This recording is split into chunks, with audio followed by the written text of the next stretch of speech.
உலகெங்கிலும் வாழும் தமிழ் உணர்வாளர்களுக்கு எமது அன்பார்ந்த வணக்கங்களை தெரிவித்துக் கொள்கிறோம். சங்கத்தமிழ் இலக்கிய பூங்காவின் தலைவர் ஐயன் திருவள்ளுவரை தொழுது செயலாளர் பாவேந்தர் பாரதிதாசனை வணங்கி இன்றைய பட்டிமன்ற நிகழ்ச்சிக்குள் வருகிறோம். ஒரு அற்புதமான ஒரு பட்டிமன்றம். தேவையான தலைப்பு, இன்றைய சூழலுக்கு தேவையான தலைப்பு.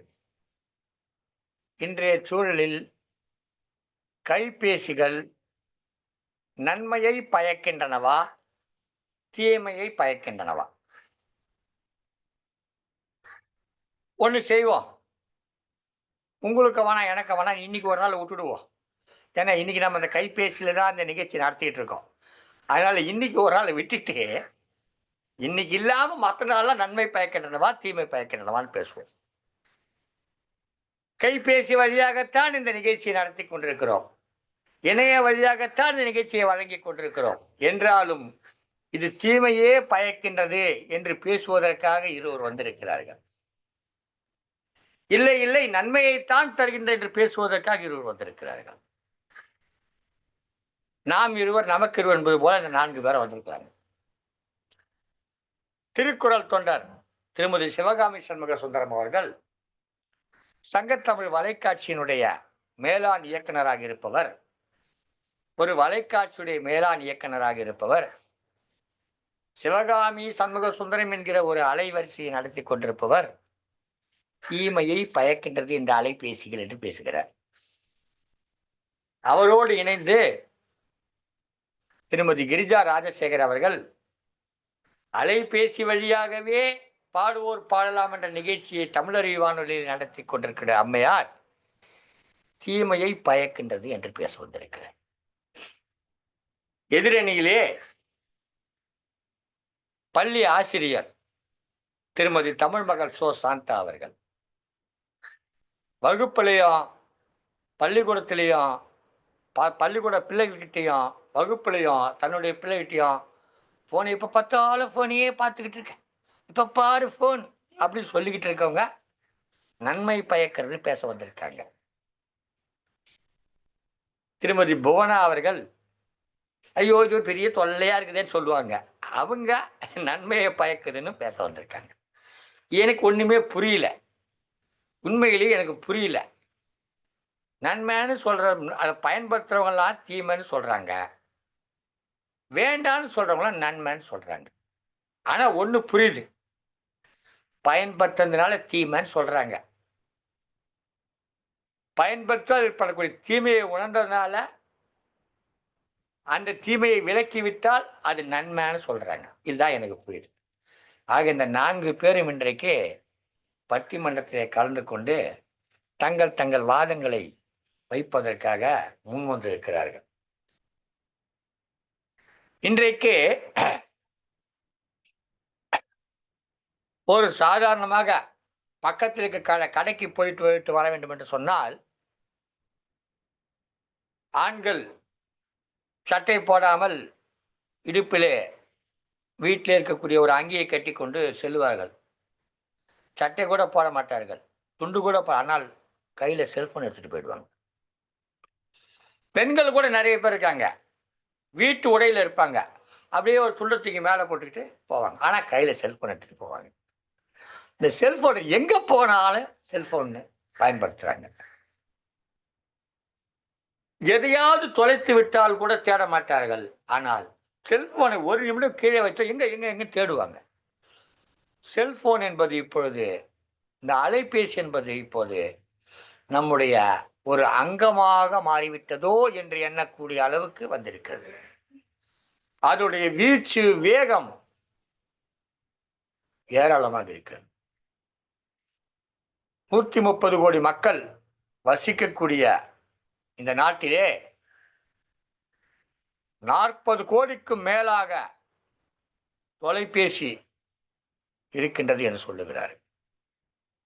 உலகத்திலேயே இணையத்தை அதிகம் பயன்படுத்தக்கூடிய ஒரு நாடாக அந்த நாடுடைய வரிசையிலே இந்தியாவும் இருக்கிறது. இப்படிப்பட்ட எண்ணற்ற பயன்பாடுகளை கொண்டிருக்கிறது இந்த தொலைபேசி. நம்மோட ஊடுருவி போச்சு. ரொம்ப ஊடுருவி போச்சு. அது எந்த விரலு நீங்க இப்ப இப்ப இப்ப இந்த இளைஞர்கிட்டலாம் அ சொல் அ தொலைபேசி எப்படின்னா கைகள் நடுங்க ஆரம்பிச்சுரும். கட கட கட கடன்னு. ஏன்னா அப்படியே டைப் பண்ணிக்கிட்டே இருக்கான், தாண்டிக்கிட்டே இருக்கான். அது தேவையா இல்லையான்னு பட்ட தள்ளிக்கிட்டே, தள்ளிக்கிட்டே, தள்ளிக்கிட்டே இருக்கான். அது என்ன வரும்னு கூட பார்க்க மாட்டான். அப்படியே தொடர்ந்து பார்த்துக்கிட்டே இருக்கணும். அது ஒரு ஒரு ஒரு ஒரு போதை மயக்கம் மாரி ஆயிப்போச்சு. சில நேரங்கள்ல பார்த்தீங்கன்னா, 1 மணி நேரம், 1 1/2 மணி நேரம்லாம் பார்த்துக்கிட்டு இருக்காங்க. 2 மணி நேரம், 3 மணி நேரம்லாம் பார்த்துக்கிட்டு இருக்காங்க. இரவு தொடங்கி விடியற் காலை வரை இந்த அலைபேசிய பார்க்கிற வழக்கங்கள் இருக்கின்றன. இதை பார்க்கிறவர்கள் நிறைய பேர் நல்லவற்றை தெரிந்து கொள்ளுகிறார்கள். சில பேர் தீமையை அடைகிறார்கள். நான் கூட இரவு நேரத்தில பார்க்கிறேன். நல்ல நல்ல விடயங்கள்லாம் படிக்கிறேன். பார்க்கிறேன், தெரிஞ்சுக்கிறேன். சில பேர் தீயவைத்தான் கிடைக்கிறது. எனவே இது அதிகம், பெரிதும் அலைபேசியால் விளைவது நன்மையா, தீமையா என்ற தலைப்பிலே பேச வருகிறார்கள். முதல்ல நன்மையை கூப்பிடலாமா, தீமையை கூப்பிடலாமான்னு பார்த்தா, தீமையை கூப்பிடுவோமா? நன்மையை கூப்பிடுவோமா? முதல்ல நல்லபடியா போவோமே. நேர்மறையா போவோம். நன்மையே என்ற அணியிலே பேச வருகிறார் திருமதி தமிழ் மகள் சோ. சாந்தா அவர்கள். ஒரு பள்ளியிலே ஆசிரியராக, அதுவும் தமிழ் அல்லாத பிற மொழி ஆசிரியராக இருப்பவர். தன் பெயரை தமிழ் மகள் என்று வைத்துக் கொண்டிருக்கிறார். வாருங்கள் அம்மா.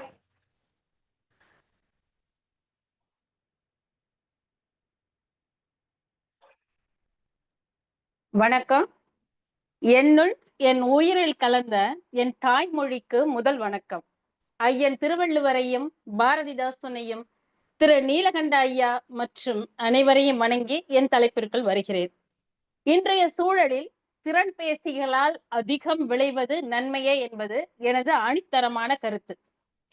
அறிவை வளர்த்திட வேண்டும், மக்கள் அத்தனை பேருக்கும் ஒன்றாய். அறிவை வளர்த்திட வேண்டும், மக்கள் அத்தனை பேருக்கும் ஒன்றாய் என்ற எம் முண்டாசு கவிஞன் மகாகவி பாரதியாரின் பாடல் வரிகளுடன் என் தலைப்பிற்குள் செல்கிறேன். ஆம், அறிவை வளர்க்க வேண்டும். வளர்த்த அறிவை நல்ல முறையில் பயன்படுத்த வேண்டும். அந்த அறிவின் வளர்ச்சியால் விளைந்ததுதான் திறன் பேசி. இப்போ இந்த திறன் பேசி வழியா தான் இந்த குவிய வழி செயல்பாட்டில் நாம் பங்கேற்றுக் கொண்டு இருக்கிறோம் என்பதை எதிரணியினர் மறக்க கூடாது. என்ன எல்லாம் பொண்ணு பார்க்க அப்ப வரும்போது என்ன சொன்னாங்கன்னா, நல்லா சமைக்க தெரியுமா, நல்லா பாட தெரியுமா, ஆட தெரியுமான்னு கேட்க மாட்டாங்க. எனக்கு பாட்டு வராது, ஆனா நல்லா சமைக்க தெரியுமா அப்படின்னு கேட்டாங்க. அப்போல்லாம் சமையல் கட்டாயம் வேணும். அம்மாட்ட இருந்து அதெல்லாம் கத்துக்கிட்டு அதெல்லாம் வரணும். இப்ப இத மாதிரி நான் என்னுடைய மருமகளை நான் கேட்க முடியாது சமைக்க தெரியுமான்னு. ஏன்னா அவனே சொல்லிடுவான், பையனே சொல்லிடுவான், ஏமா யூடியூப்ல தான் இருக்கேம்மா விதவிதமா சமையல், இது எப்படி பிரியாணி செய்வது எப்படி அப்படின்னு கேட்டா அப்படியே வந்துட போகுது, இதுக்கு எதுக்குமா அப்படிமா. அப்ப இத்தகைய ஒரு பெரும் வளர்ச்சியை நமக்கு கையடக்க அந்த திறன்பேசி கொடுத்திருக்கிறது. இதை நம்ம மறக்க முடியுமாங்க? ஒண்ணு இல்லைங்க. எங்க அம்மா வீட்டுக்கு போயிருக்கேன். எங்க அம்மா என்ன பண்ணுவாங்க, சாயந்தரம் விளக்கேத்தி சாமி கும்பிடுறாங்க. எங்க அம்மாக்கு ரொம்ப செல்போன்லாம் யூஸ் பண்ண தெரியாது. ஆனா விளக்கேத்தி சாமி கும்பிடும் போது சாமி பாட்டு போடணும்ட்டு நான் போறேன். அப்ப அம்மா சொல்றாங்க, அந்த திறன்பேசி எடுத்து கணபதி பாடல் போடவும் அப்படின்னு வாய் வழியா சொல்றாங்க. நான் தட்டச்சு செய்யணுமே கணபதி பாடல் நினைச்சிட்டு இருக்கேன். ஆனா எங்க அம்மா கணபதி பாடலை போடவும் அப்படின்னாங்க. எங்க அப்பாவுக்கு ஒரே சந்தோஷம். எங்க அப்பா சொல்றாங்க, உங்க அம்மா பத்தியா இந்த செல்போன் இந்த திறன்பேசி இருக்கிறதுனால விதவிதமா சமையல்லாம் வேற புதுசு புதுசா செய்யறாமா அப்படின்றாங்க. இப்ப இதெல்லாம் இதோடைய நன்மை தானே நடுவர் அவர்களே.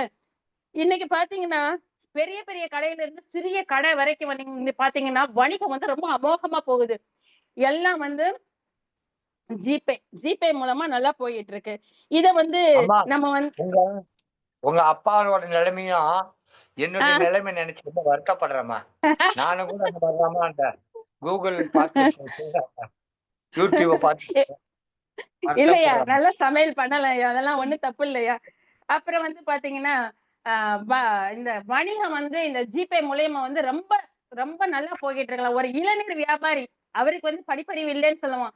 அவர்கிட்ட வாங்கிட்டு நீங்க இந்த ஜிபே பார்த்து எனக்கு அனுப்பிடுங்க அப்படின்பாரு. ஒரு சின்ன சின்ன தெருவோர ஒரு வியாபாரிகளுக்கு கூட இந்த திறன்பேசி இப்ப திறன்பேசி இல்லாத பிள்ளையே இல்லைன்னு சொல்லலாம். குழந்தைகள்ல இருந்து பெரியவங்க வரைக்கும் எல்லாத்தையும் இருக்கு. ஆனா அதை நம்ம எப்படி பயன்படுத்துறோம் அப்படின்றதுதான் இதோடைய கணக்கு.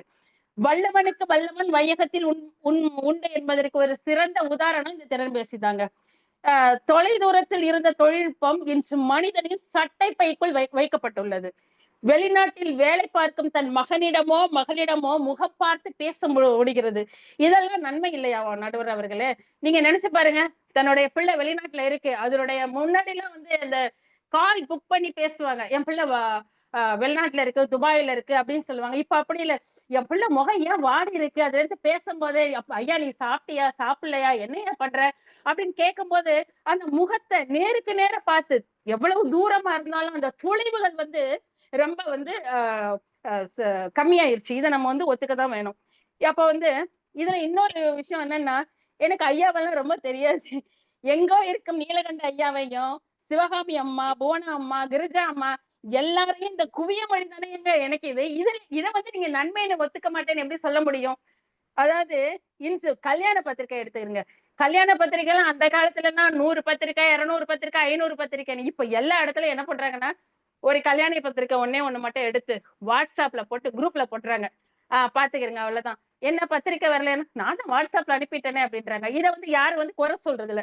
சரி, அப்போ அந்த பத்திரிகை அடிக்கும் செலவு கூட மிச்சப்படுது இல்லையா?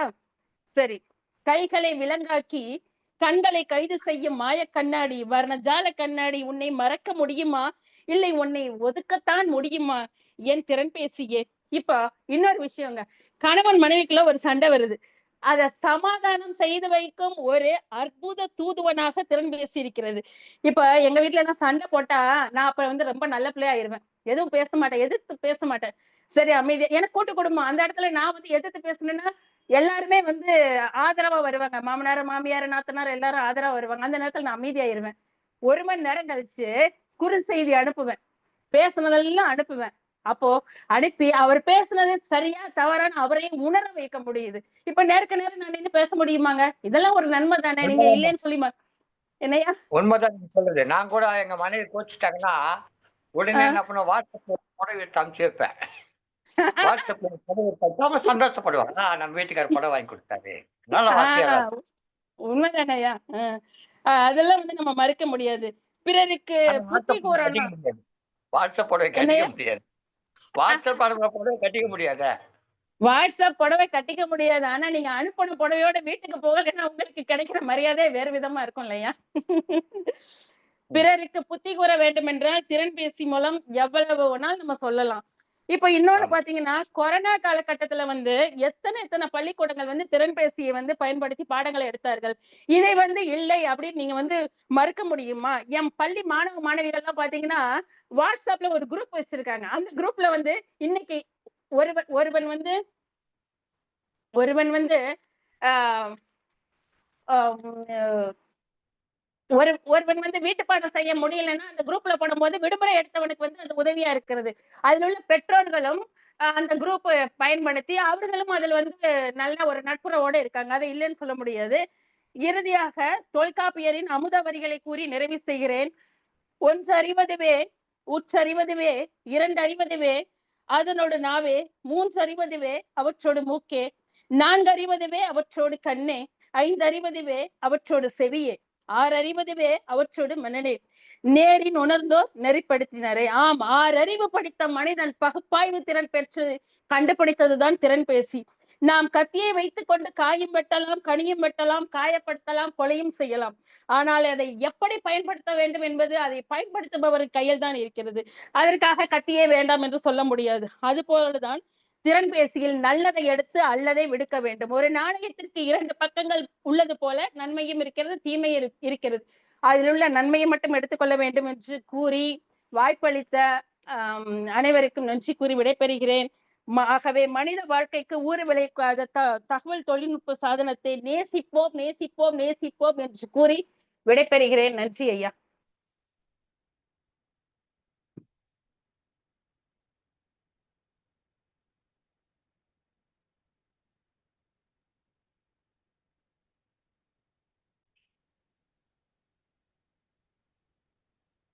ஒரு செய்தியை பார்த்தேன். இன்று காலை தான் பார்த்தேன். ஒரு பெண்மணி, இளமங்கை, நவநாகரிக மங்கை. ஏன்னா அவங்க வந்து ஜீன்ஸ் பேண்ட்லாம் போட்டிருக்காங்க. அப்ப நவநாகரிக மங்கைன்னு சொல்லிடுவோம். நவநாகரிக மங்கை தன்னுடைய கால் சட்டை பையிலே ஒரு அலைபேசி வைத்திருந்தாராம். சிறப்பங்காடியிலே பொருள் வாங்கிக் கொண்டிருந்த போது அந்த அலைபேசி வெடித்தது. இது ஒரு செய்தி. வெடித்தது. பதறாங்க. மக்கள்லாம் பதறாங்க. அவங்களுக்கு முதுகுல, கால்ல எல்லாம் ஒரே காயம். அவள மருத்துவமனைக்கு கொண்டு போயிருக்காங்க. இது ஒரு செய்தி. நன்மை தான் சொன்னீங்கல்ல. அந்த அலைபேசி கருவி செய்தி. இது மென்பொருள் செய்தி அல்ல, வன்பொருள் செய்தி. நல்லா அருமையா சொன்னாங்க. மாய கண்ணாடின்னு சொன்னாங்க. ஆமா, இப்பல்லாம் நான் நெறைய பேர் கண்ணாடி கூட பார்த்துக்கிறேன். உடனே அப்படி செல்ஃபி ஆன் பண்ணிட்டு பார்க்குறாங்க ma'am. Okay, okay. Super, super, super அப்படின்றாங்க. எப்படி? ஃபோன்லயே பார்த்துக்கிட்டே தலையெல்லாம் ஸ்டைல் பண்ணிக்கிறாங்க. மாய கண்ணாடின்னு சொன்னாங்க. கடைசியா அவர் சொன்னாங்க, பள்ளிக்கூட பாடங்களை நடத்துவதற்கு இந்த கருவி மிகவும் பயன்படுது. இப்ப நம்ம பல செயலிகள் இருக்குது. அதுல குவியம், கூகுள்லாம் செயலி இருக்கு. அதன் மூலமாக பாடங்கள் நடத்துவதற்கு உதவியாக இருக்குன்னு சொல்லியிருக்காங்க. காசே வச்சுக்க வேணாங்க. தொலைபேசி இருந்தா போதுங்க. தொலைபேசி இருந்தா போதாது. அதோட கூட வங்கியில கணக்குல காசு இருந்தா போதும். கையில காசு வச்சுக்க வேண்டாம். முன்னாடிலாம் பேக்கெட்ல இருந்து பிக் பேக்கெட் அடிச்சுட்டு போயிடுவாங்கன்னு சொல்லுவாங்க. சம்பளம் வாங்கி மாதமெல்லாம் பணி செய்து அரசு ஊழியர்கள், தனியார் நிறுவன ஊழியர்கள் எல்லாம் முதல் வாரத்திலே அந்த 1 to 5 தேதிகளுக்குள்ளாக சம்பளத்தை வாங்கி கொண்டு வருவார்கள். அதை அப்படியே பறித்து கொண்டு போய்விடுவார்கள். அந்த மாதமெல்லாம் அந்த குடும்பம் மிகவும் துன்பப்படும். இது மாதிரியான செய்தி இப்ப அதெல்லாம் தேவையில்லை. கையில no cash, only digital money அப்படின்னு வந்துருச்சு. தட்டி அதை பதிவு பண்ணி காசு அமைச்சிடலாம். சிறப்பா இருக்கு. ஆனால் ஆன்லைன் வர்த்தகம்னு ஒண்ணு இருக்கு பாருங்க. நம்ம ஊர்ல கூட சிறு சிறு வணிகர்களை எல்லாம் சிதைக்கிற வணிகமாக இருக்கிறது. அதையெல்லாம் நாம் கருத்தில் கொள்ள வேண்டும். தொடர்ந்து தீமை தாங்க. நான் கையில அலைபேசி வச்சிருக்கிறேன், அலைபேசியை பயன்படுத்துறேன், பல செயல்பாடுகளை செய்கிறேன், அதன் மூலமாக நான் நன்மைகளை செய்கிறேன், ஆனால் பொதுவாக இதனால் நிறைய தீமைகள் விளைகிறது என்று பேசுவதற்காக தீமையே என்ற அணியிலிருந்து பேச வருகிறார் திருக்குறள் தொண்டர் திருமதி சிவகாமி சண்முக சுந்தரம். உண்மையிலேயே அவங்க செல்போன் தொண்டர் தான் அவங்களுக்கு கொடுத்துருக்கணும். யாரோ மாற்றி திருக்குறள் தொண்டரை கொடுத்துட்டு இருக்காங்க. அலைபேசி தொண்டர் இல்லை செல்பேசி தொண்டர்னு கொடுத்துருந்தீங்க. ஏன்னா அதுக்கு தான் நிறைய தொண்டாட்டுறாங்க, நிறைய பணிகள் ஆட்டுறாங்க. இன்றைக்கு பார்த்தீங்கன்னா ஒரு நாளைக்கு 2-3 நிகழ்ச்சிகள் எல்லாம் கூட ஒரு நாளைக்கு அவங்க பதிவேற்றம் செய்கிறாங்க. அதை இந்த அலைபேசி வழியாக பலருக்கும் அனுப்பி வைக்கிறார்கள். பலரும் பார்த்து அதனால் நிறைய பயன் பெறுகிறார்கள். சிறப்பான பயனுள்ள செயல்பாடுகளை இந்த அலைபேசி வழியாக செய்து கொண்டிருக்கிறார்கள். ஆனால் அவர் சொல்லுகிறார், தீமைதான் விளைகிறது என்று சொல்லுகிறார். இவ்வளவு விவரமானவர் சொல்றேன்னா ஏதோ விஷயம் இருக்கணும், இல்லாம சொல்ல மாட்டாங்க. வாருங்கள் அம்மா, திருக்குறள் தொண்டர் திருமதி சிவகாமி சண்முக சுந்தரம் அவர்களே, உங்க பேச்சிலேயே சிவதாண்டவம் ஆட போறாங்க. வாங்க. மூச்சு விடாமல் நிமிடத்திற்கு 300 வார்த்தை பேசும் திறன் வாய்ந்தவர். வாருங்கள். அன்னை தமிழுக்கு முதல் வணக்கம். குணம் நாடி குற்றமும் நாடி அவற்றுள் மிகை நாடி மிக்க கொளல் என்று சொன்ன நம்முடைய ஐயன் வள்ளுவரை வணங்கி, பாவேந்தரை வணங்கி, இன்றைய நடுவராக இருக்கக்கூடிய நீலகண்ட தமிழன் ஐயா அவர்களுக்கு என்னுடைய வணக்கத்தை தெரிவித்துக் கொள்கின்றேன். எதிரணியில கத்திய பத்தி சொன்னாங்க. ஆனா கத்தியை தீட்டாதே புத்தியை தீட்டு அப்படின்னு சொல்லியிருக்காங்க. கத்தி மாதிரி உங்களுக்கு இது இருக்கு, அதை வச்சுக்கிட்டு நீங்க புத்திய வளர்க்க பார்க்கணும். இதனால நன்மையா தீமையானா இப்ப ஐயா சொல்றாரு, நான் நல்ல விஷயத்த பாக்குறேன் அப்படின்னு. நல்லதை பாக்குறோமா கெட்டதை பாக்குறோமான்றது நம்ம மூளைக்கு தான் தெரியும். நம்ம மனசு வேணா கெடாம இருக்கும் நல்லதை பாக்குறதுனால. ஆனா நீங்க நல்லதை பார்த்தாலும் கெட்டதை பார்த்தாலும் எதையும் ஒரு அளவோட பார்த்தாதாங்க அதுல நன்மை கிடைக்கும். அளவுக்கு மிஞ்சினா அமிர்தமே நஞ்சுங்கும் பொழுது எப்படி இதுல அலைபேசியில நான் மணிக்கணக்கா நல்லதை மட்டும் பாக்குறேன்னா அதுக்காக கண்ணு கெடாம இருக்குமா? நீங்க ஒரு நல்ல விஷயத்த பார்த்தாலும் கெட்ட விஷயத்த பார்த்தாலும் அதிக நேரம் பார்த்தா கண்ணு கெட்டுதாங்கய்யா போகும்.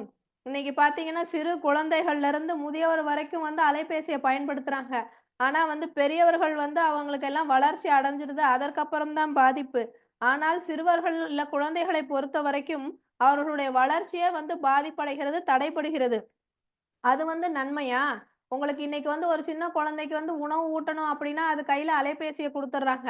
அதுல அவங்க எதையோ பார்த்துக்கிட்டே இருக்காங்க. நீங்க சொன்ன மாரி அதுங்களுக்கு வந்து 10 நொடி கூட வந்து பொறுமை கிடையாது. அத தள்ளிக்கிட்டே இருக்காங்க. இவங்க வாயில எதையோ ஊட்டிக்கிட்டே இருக்காங்க. அந்த மாதிரி சாப்பிடுற உணவு வந்து உடலுக்கு வந்து நன்மையை தரவே தராதுங்கய்யா. கண் பார்வை மட்டுமல்லாமல் கை கால்கள்ல வந்து நடுக்கம் ஏற்படுது. அது வந்து முடக்கி விடுகிறது. ஓடி சுறுசுறுப்பாக விளையாட வேண்டிய குழந்தைகளை வந்து அது வந்து முடக்கி வைத்து விடுகிறது. என்னங்கய்யா? தட்டுல இருந்த சாப்பாடு காலியாவதோ இல்லையோ டேட்டா காலி ஆயிடுச்சு. ஆமாங்க ஐயா. அதுல உள்ள மின்னூட்டம் காலியாயிரும். அதுல உள்ள இணையம் காலியாயிரும். ஆனா வந்து உணவு வந்து போயிருக்காது அந்த அளவுக்கு. அதுதான் இன்னைக்கு நடந்துகிட்டு இருக்கு. அதே மாதிரி இப்ப எதுக்கெடுத்தாலும் ஒரு பிள்ளைங்க வந்து வாசல தாண்டுனா வந்து உடனே தடங்காட்டி வேணும். அடுத்த தெருவுக்கு போணும். பக்கத்து வீட்டுக்கு போணும்னா கூட உடனே ஒரு தடங்காட்டி. அதாவது ஊர் எது, அஹ், நாடு எதுன்னு தெரியல. பக்கத்து தெருவுல கொண்டு போய் விட்டா கூட வீட்டுக்கு வர வழி தெரியல. காலார அஹ், நடந்து போனா நமக்கு வழியும் தெரியும். நிமிர்ந்து பார்த்தா நாலா பக்கம் என்ன இருக்குன்னு தெரியும். நம்ம உடம்புக்கும் அஹ், அது நல்லது. அஹ். காலை மாலை வந்து காற்று வாங்கி போனால் வந்து காலன் காலன் வந்து காலை தொட்டு போவானே அப்படின்னு சொன்னாங்க. இன்னைக்கு காலன நம்ம காலடியிலேயே வச்சுக்கிட்டு கையில அலைபேசிய வச்சுக்கிட்டு பார்த்துக்கிட்டு இருக்கோம். காலார நடக்கிறதே கிடையாதுங்கய்யா. அதே மாதிரி பார்த்தீங்கன்னா, இந்த மாதிரி எல்லாம் பார்க்கும்பொழுது குழந்தைகளுக்கு அந்த ரிட்டென்ஷன் டைம்ன்னு சொல்றாங்க. அதாவது பொறுமையாக பார்க்கக்கூடிய அந்த நேரம் வந்து ரொம்ப குறையுது. ஏன்னா, அவங்க பார்க்கக்கூடியது வந்து அந்த கார்ட்டூன்னு சொல்லக்கூடியதுல என்ன காட்டுறாங்கன்னா, டக்கு டக்கு டக்குன்னு மாறிக்கிட்டே இருக்கு. அதுல பல வண்ணங்கள் வருது. இதெல்லாம் பார்க்கும் பொழுது, அவங்க நிஜ வாழ்க்கையிலயும் அந்த மாரி வேக வேகமா இருக்கணும்னு நெனைக்கிறாங்க. அவங்க கையில இருக்கிற அலைபேசிய வாங்குனா, அவங்களால அந்த வாழ்க்கைய வந்து வாழ முடியல. எதுனாலும் அவங்களுக்கு வந்து அடுத்தடுத்த நொடி மாறிக்கிட்டே இருக்கணும். புதுசு புதுசா பார்த்துக்கிட்டே இருக்கணும். பல வண்ணத்துல இருக்கணும் அப்படின்றாங்க. அதனால ஒரு 5 நிமிஷம் கூட பொறுமையா அவங்களால உட்கார முடியல. அதனால அவங்களுடைய கற்கும் திறன் பாதிக்கப்படுதுன்றாங்க. உட்கார்ந்து காதால கேட்டு அவங்க கற்பனை திறன் வளர்ந்தால் மட்டும் தான் அவங்க கல்வி வந்து சிறப்பாக இருக்கும். ஆனா இன்னைக்கு பார்க்கக்கூடிய காணொளிகள் வந்து அவங்களுடைய அறிவுத்திறனை முடக்குகிறது. கற்பனை திறனை அழித்து விடுகிறது. அப்பல்லாம் வந்து கதை சொல்லும்போது, ஒரு ஊர்ல ஒரு பாட்டி வடை சுட்டாங்க அப்படின்னா, ஒவ்வொருத்தருக்கும் அவங்கவங்க கற்பனையில வேற வேற பாட்டி, வேற வேற வடை. ஆனா இன்றைக்கு வந்து ஒரே காணொளியா அவங்க பார்க்குறாங்க. அப்ப அவங்களுடைய சிந்தனை திறன், கற்பனை திறன் குறைஞ்சு போகுது. இதனால வந்து குழந்தைகள் வந்து கல்வியில வந்து பின்னடையறாங்க அப்படின்னு சொல்லி ஒரு ஆராய்ச்சி சொல்லுதுங்கய்யா. அதே மாதிரி அருமையான பார்த்தீங்கன்னா, இப்போ ஜிபிஎஸ் ட்ராக்கர் அப்படின்னு சொல்லிட்டு ஒரு இது இருக்கு தொழில்நுட்பம். அது எதற்காகன்னா, இப்ப இந்த மாரி வண்டியெல்லாம் வச்சிருக்கவங்க, அவங்க வண்டிய வாடகைக்கு குடுக்கும் பொழுது, இல்ல மற்ற நபருக்கு குடுக்கும்பொழுது, நம்ம வண்டி எங்க போகுது என்னன்னு பார்க்கறதுக்காண்டி. ஆனா, இத நன்மைக்கு தான் பயன்படுத்துறாங்கன்னு நெனைக்கிறீங்களா? இதன் மூலமா வந்து இத வந்து பலவேறு வழிகள்ல வந்து தீமையா வந்து பயன்படுத்துறாங்க. அதே மாரி இன்றைக்கு பார்த்தீங்கன்னா, சைபர் கிரைம் அப்படின்னு சொல்லக்கூடிய இந்த இணையவழி குற்றங்களுக்காகவே தனியாக ஒரு பிரிவு இருக்குது. ஏன்? ஏன்னா இணையவழி குற்றங்கள் வந்து அதிகரித்துக் கொண்டே இருக்கிறது. அதனால அதற்குன்னு வந்து தனியாக ஒரு பிரிவு அமைத்து, அதுல பார்த்தீங்கன்னா ஏகப்பட்ட குற்றங்கள் பதிவாகுது. இன்னைக்கு பார்த்தீங்கன்னா, எங்களுடைய குழந்தைகளுடைய அ என்னுடைய மகள்களுடைய ஆண்டு விழால வந்து பள்ளியில வந்து ஆ காவல்துறை அதிகாரி இத வந்து ஒரு தகவலாவே சொல்லிட்டு போறாருங்கய்யா. சென்ற அஹ், ஆண்டு மட்டும் 300 கோடி வரைக்கும் வந்து இணையதளத்துல வந்து கொள்ளையடிக்கப்பட்டிருக்கு. நீங்க சொல்றீங்களே பிக் பாக்கெட் இன்னைக்கு கிடையாதுன்னு. இன்னைக்கு பாக்கெட்ல இருந்து பிக் பண்றது கிடையாது. நேரா அவங்கவங்க அலைபேசியில இருந்து அவங்கவங்க வங்கி கணக்குல இருந்து மொத்தமா தொடச்சுட்டு போயிடுறாங்க. அந்த மாரி கோடிக்கணக்கா வந்து கொள்ளையடிக்கிறாங்க. அவங்க எல்லாம் யாருன்னு பார்த்தீங்கன்னா வடக்கத்தியர்கள். அவரு அதான் சொல்றாரு காவல்துறை அதிகாரி, உங்களுக்கு வந்து சைபர் கிரைம் நடந்துச்சு அப்புட்ன்னா 19, 30ன்ற எண்ணுக்கு வந்து புகார் கொடுங்க. நீங்க வந்து ஜாக்கிரதையா இருங்க. ஏன்னா, அத வந்து நம்ம திருப்பி பெறுறது ரொம்ப கஷ்டம். அவங்க எல்லாமே பார்த்தீங்கன்னா, அஸ்ஸாம், குஜராத், ராஜஸ்தான் அந்த மாரி இதுல இருக்காங்க. எங்களால அத கண்டுபிடிச்சு உங்களுக்கு திருப்பி தர முடியாது. அதனால எச்சரிக்கையா இருங்க அப்படின்னு வந்து சொல்லிட்டு போறாங்கய்யா ஒரு எச்சரிக்கை பதிவா. அப்ப நன்மை விளைஞ்சா எதுக்கு அவங்க வந்து சொல்ல போறாங்க? அதுல தீமை இருக்கு அப்படிங்கிறதுனால தான். அதே மாதிரி மாய கண்ணாடின்னு சொன்னாங்க அப்படின்றீங்க. கண்ணாடியில வந்து நம்மள தான் நம்ம பார்க்குறோம். ஆனா, இன்றைக்கு இருக்கக்கூடிய அலைபேசியில நம்ம பார்க்கறது மட்டும் இல்ல, நம்மையும் வந்து மற்றவர்கள் பார்த்துக் கொண்டிருக்கிறார்கள், கவனித்துக் கொண்டிருக்கிறார்கள் அப்படின்றத வந்து நீங்க மனசுல வச்சுக்கணும். அது வந்து மிகப்பெரிய ஆபத்து. நம்மை நாமே வந்து யாரோ வந்து கண்காணித்துக் கொண்டிருக்கிறார்கள், இல்ல ஒருத்தருடைய ஆளுகைக்கு நாம் உட்பட்டுக் கொண்டிருக்கிறோம் அப்படிங்கிற ஒரு எச்சரிக்கையோட நம்ம வந்து அத பயன்படுத்தணும். அதே மாரி சொல்றாங்க, YouTube சமையல பத்தி சொல்றாங்க. அதுல வந்து சமைக்க மட்டும் தான். சுவைப்பதற்கு அவங்க வந்து எந்த ஒரு இதுவும் சொல்வதில்லை. அவங்க போடுறது எல்லாமே வந்து அப்படியே வந்து நேரலையில ஒண்ணும் போடுறது கிடையாது. அவங்க செஞ்சு அதெல்லாம் வெட்டி ஒட்டி தான் போடுறாங்க. இப்படி செஞ்சா இப்படி வருமா? இல்ல அது சட்டிய விட்டு வந்துச்சான்றது செஞ்சு பார்த்தா தாங்கய்யா தெரியும். வாயில போட்டா வாய் திருப்பி திறக்க வருதா இல்லையான்றதெல்லாம். அதனால அந்த சமையல்லாம் வந்து நம்ம நம்பி எதையும் செய்ய முடியாது. அதே மாதிரி இந்த ஜிபே வாயை வந்ததுனால வந்து திறக்கவில்லை. வியாபாரிகளுக்கெல்லாம் வந்து நன்மைன்னு சொல்றாங்க. வாயை திறக்க வரலன்னா நீங்க செல்போனை திறந்து வாயை திறப்பதற்கு என்ன வழின்னு சொல்லி நீங்க ஜெமினிலயோ அது ஏஐலயோ தேடணும். போய் கேட்டா அது சொல்லும் உங்களுக்கு. ஆமா. அதே மாதிரி ஜிபே வந்ததுனால வந்து வியாபாரிகளுக்கெல்லாம் வந்து நன்மைன்னு சொல்றாங்கய்யா. ஆனா இன்னைக்கு பார்த்தீங்கன்னா, இந்த சிறு வியாபாரிகள் பழக்கடை வைத்திருக்கக்கூடியவங்க, இளநீர் கடை வைத்திருக்கக்கூடியவங்களுக்குலாம் நஷ்டம் தான். ஏன்னா, அவங்க அன்னன்னைக்கு வியாபாரம் பண்றாங்க. பூ பூ வியாபாரம், பழ வியாபாரம் பண்றவங்கலாம் காலையில ஒரு விலைக்கு குடுத்தாங்கன்னா, சாயங்காலத்துக்குள்ள அவங்களுக்கு அத வித்துறணும். அதனால ஏதோ வந்த லாபத்துக்கு குடுப்பாங்க. ஆனா இப்ப ஜிபே பண்றதுனால என்ன ஆகுது, அவங்க அது எல்லாமே கணக்குல வந்துருது. அவன் வந்து நீ வந்து இவ்வளவு வருமானம் ஒரு நாளைக்கு சம்பாதிக்கிற, அதுக்கு இவ்வளவு வரி கட்டு அப்படின்னு சொல்லி அவங்கள இது பண்றாங்க. அதனால அவங்களுக்கு நஷ்டம் அடையறாங்க. அதனால எங்களுக்கு ஜிபேயே வேணாம் அப்படின்னு சொல்லி தூக்கி போட்ட வியாபாரிகளும் இருக்கிறாங்க. இதனால நன்மை ஒன்றுமே கிடையாதுங்கய்யா. தீமை தான் அதிகமாக இருக்கிறது. அதே மாதிரி பார்த்தீங்கன்னா, இணையவழி கல்வி வந்து அவசர கால தீர்வே அன்று. அது வந்து அன்றாட வாழ்க்கைக்கு பொருந்தாது. இப்போ வந்து நமக்கு வந்து உடம்பு சரியில்ல, காய்ச்சல் அடிக்குதுன்னா, அதுக்கு மாத்திரை போட்டோம்னா காய்ச்சல் சரியாயிரும். அதுக்காக வந்து தினமும் மாத்திரை சாப்பிட முடியாது. அது மாதிரி தான் அன்றைக்கு கொரோனா காலகட்டத்தில வந்து வெளிய போ முடியலன்றதுக்காக இணையவழி கல்வி. அதனால நன்மைன்னா, அப்ப 365 நாள் இணையவழி கல்வியே வைக்கலாமே. எதற்கு பள்ளிக்கூடத்திற்கு போகணும்? அதனால வந்து நன்மை இல்லங்கய்யா. அதிகப்படியாக வந்து தீமை தான் விளைகிறது. அதனால நடுவர் அவர்களே, நீங்களே வந்து சிந்திச்சு வள்ளுவன் வழியில நம்ம செல்லக்கூடியவர்கள், நம்முடைய தலைவர் வள்ளுவர் என்ன சொல்றாரோ அதை பின்பற்றுவதே சரி என்று நினைக்கிறேன் ஐயா. அதனால் இதனால் நன்மையா தீமையா என்று ஆராய்ந்து சிறப்பானதொரு தீர்ப்பு வழங்கும்படி கேட்டுக்கொண்டு நன்றி கூறி விடைபெறுகிறேன் ஐயா. வள்ளுவர் செல்வழி செல்வோரே செல்வர் செல்வார் செல்லாதார் செல்வார் என்று அது திருக்குறள் எழுதல. பிரச்சனை இல்ல, பிரச்சனை இல்ல. நீங்க வள்ளுவர்லாம் காட்டி பயமுறுத்தக்கூடாது. ஒரு நடுவர், ஒரு பயந்த சுபாவம் உள்ள ஒரு நடுவர் கிடைத்தார் என்பதற்காக இப்படி எல்லாம் அச்சுறுத்துவது, மிரட்டுவது எல்லாம் அதையும் அலைபேசி இதெல்லாம் சைபர் கிரைம்ல வருமா?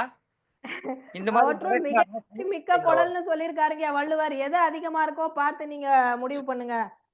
நான் பார்த்து முடியும், அது பரவாயில்ல. ஆனா நீங்க மிரட்டுனீங்கன்னா இது சைபர் கிரைம்ல வரும். உண்மையில பாத்தீங்கன்னா இந்த அரங்கிலேயே பேசக்கூடியவர் அடுத்து பேச இருக்கிறார். அவருடன் பேசிக் கொண்டிருந்த ஒரு செய்தி சொன்னார். என்னுடைய கணவருக்கு ஒரு தொலைபேசி அழைப்பு வந்தது. உங்கள் மகனை நாங்கள் பிடித்து வைத்திருக்கிறோம். இத்தனை ரூபாய் நீங்கள் செலுத்தியாக வேண்டும். இல்லாவிட்டால் மகனை விடமாட்டோம் என்று ஒரு அலைபேசி வருகிறது. ஆனா இவங்க 2 பேருமே படித்தவர்கள். அவங்க மகன் அப்ப வேலைக்கு போயிருக்காரு. அந்த நேரம் வந்து அவருடைய பணி நேரம். அந்த பணி நேரத்தில் இருக்கிறார் அவர். எனவே பணி நேரத்தில் இருந்ததால் இவர்கள் புரிந்து கொண்டு பணி நேரத்தில் இருப்பதால் இவர்கள் புரிந்து கொண்டு அந்த பிரச்சனையை தவிர்க்கிறார்கள். கணவர் உடனே இவரை மிரட்ட, இவர் அந்த சைபர் குற்றவாளியை மிரட்ட, குற்றவாளி தொலைபேசியை வைத்து விட்டு ஓடி விடுகிறார். இதுதான் நடந்தது. இப்படியெல்லாம் இருக்கிறது என்று அம்மையார் பேசி வந்தார்கள். சிறப்பான கருத்துக்களை முன்வைத்திருக்கிறார் திருமதி சிவகாமி சண்முக சுந்தரம் அவர்கள். ஒரு அற்புதமான ஒரு செய்தி சொன்னாங்க. இதுவரை எனக்கு கூட தோன்றாத ஒரு செய்தி. முன்பெல்லாம் பாட்டி வடை சுட்டு வித்த கதை சொன்ன போது அவர்கள் பார்த்த வடையிலிருந்து ஒரு கற்பனை தோன்றும் அந்த குழந்தைக்கு. அவனுடைய எண்ணங்கள் வளரும். இப்போது வலையொலியிலே வருகிற போது அவனா ஒரு வடையை காட்டுகிறான். அந்த வடையை மீறி இன்னொன்றை சிந்திக்கிற தன்மை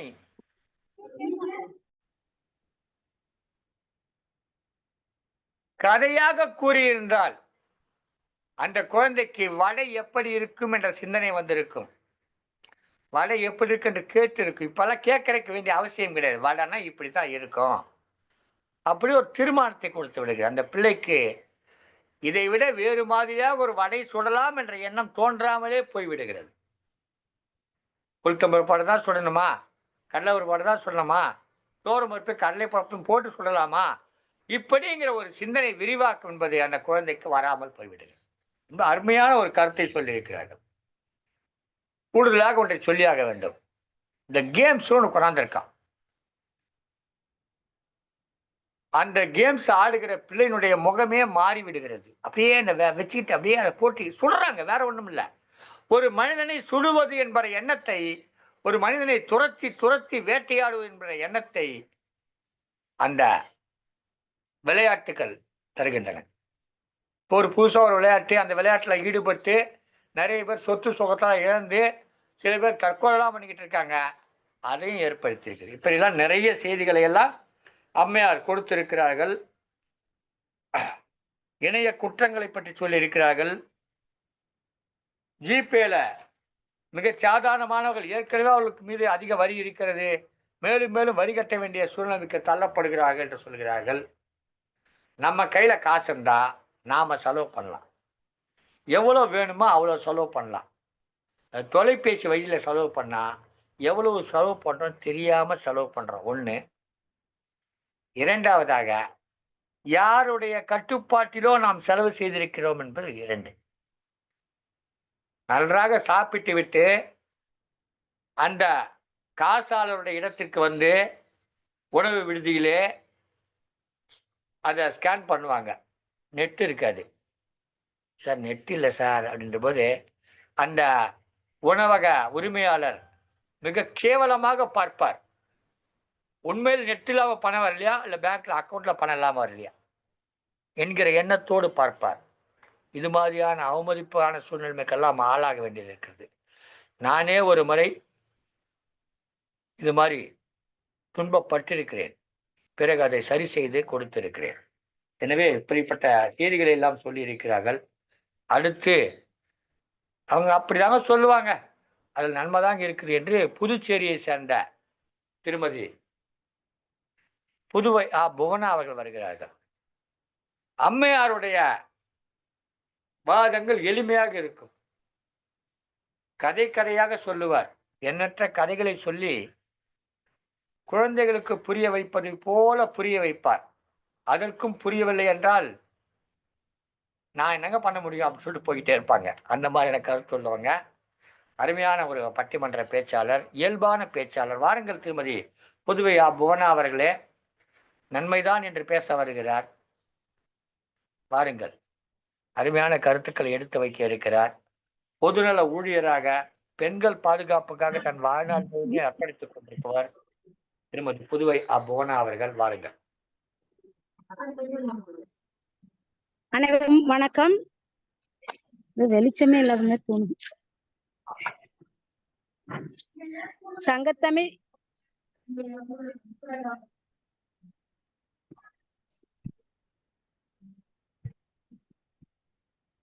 பாரதிதாசனை வணங்கி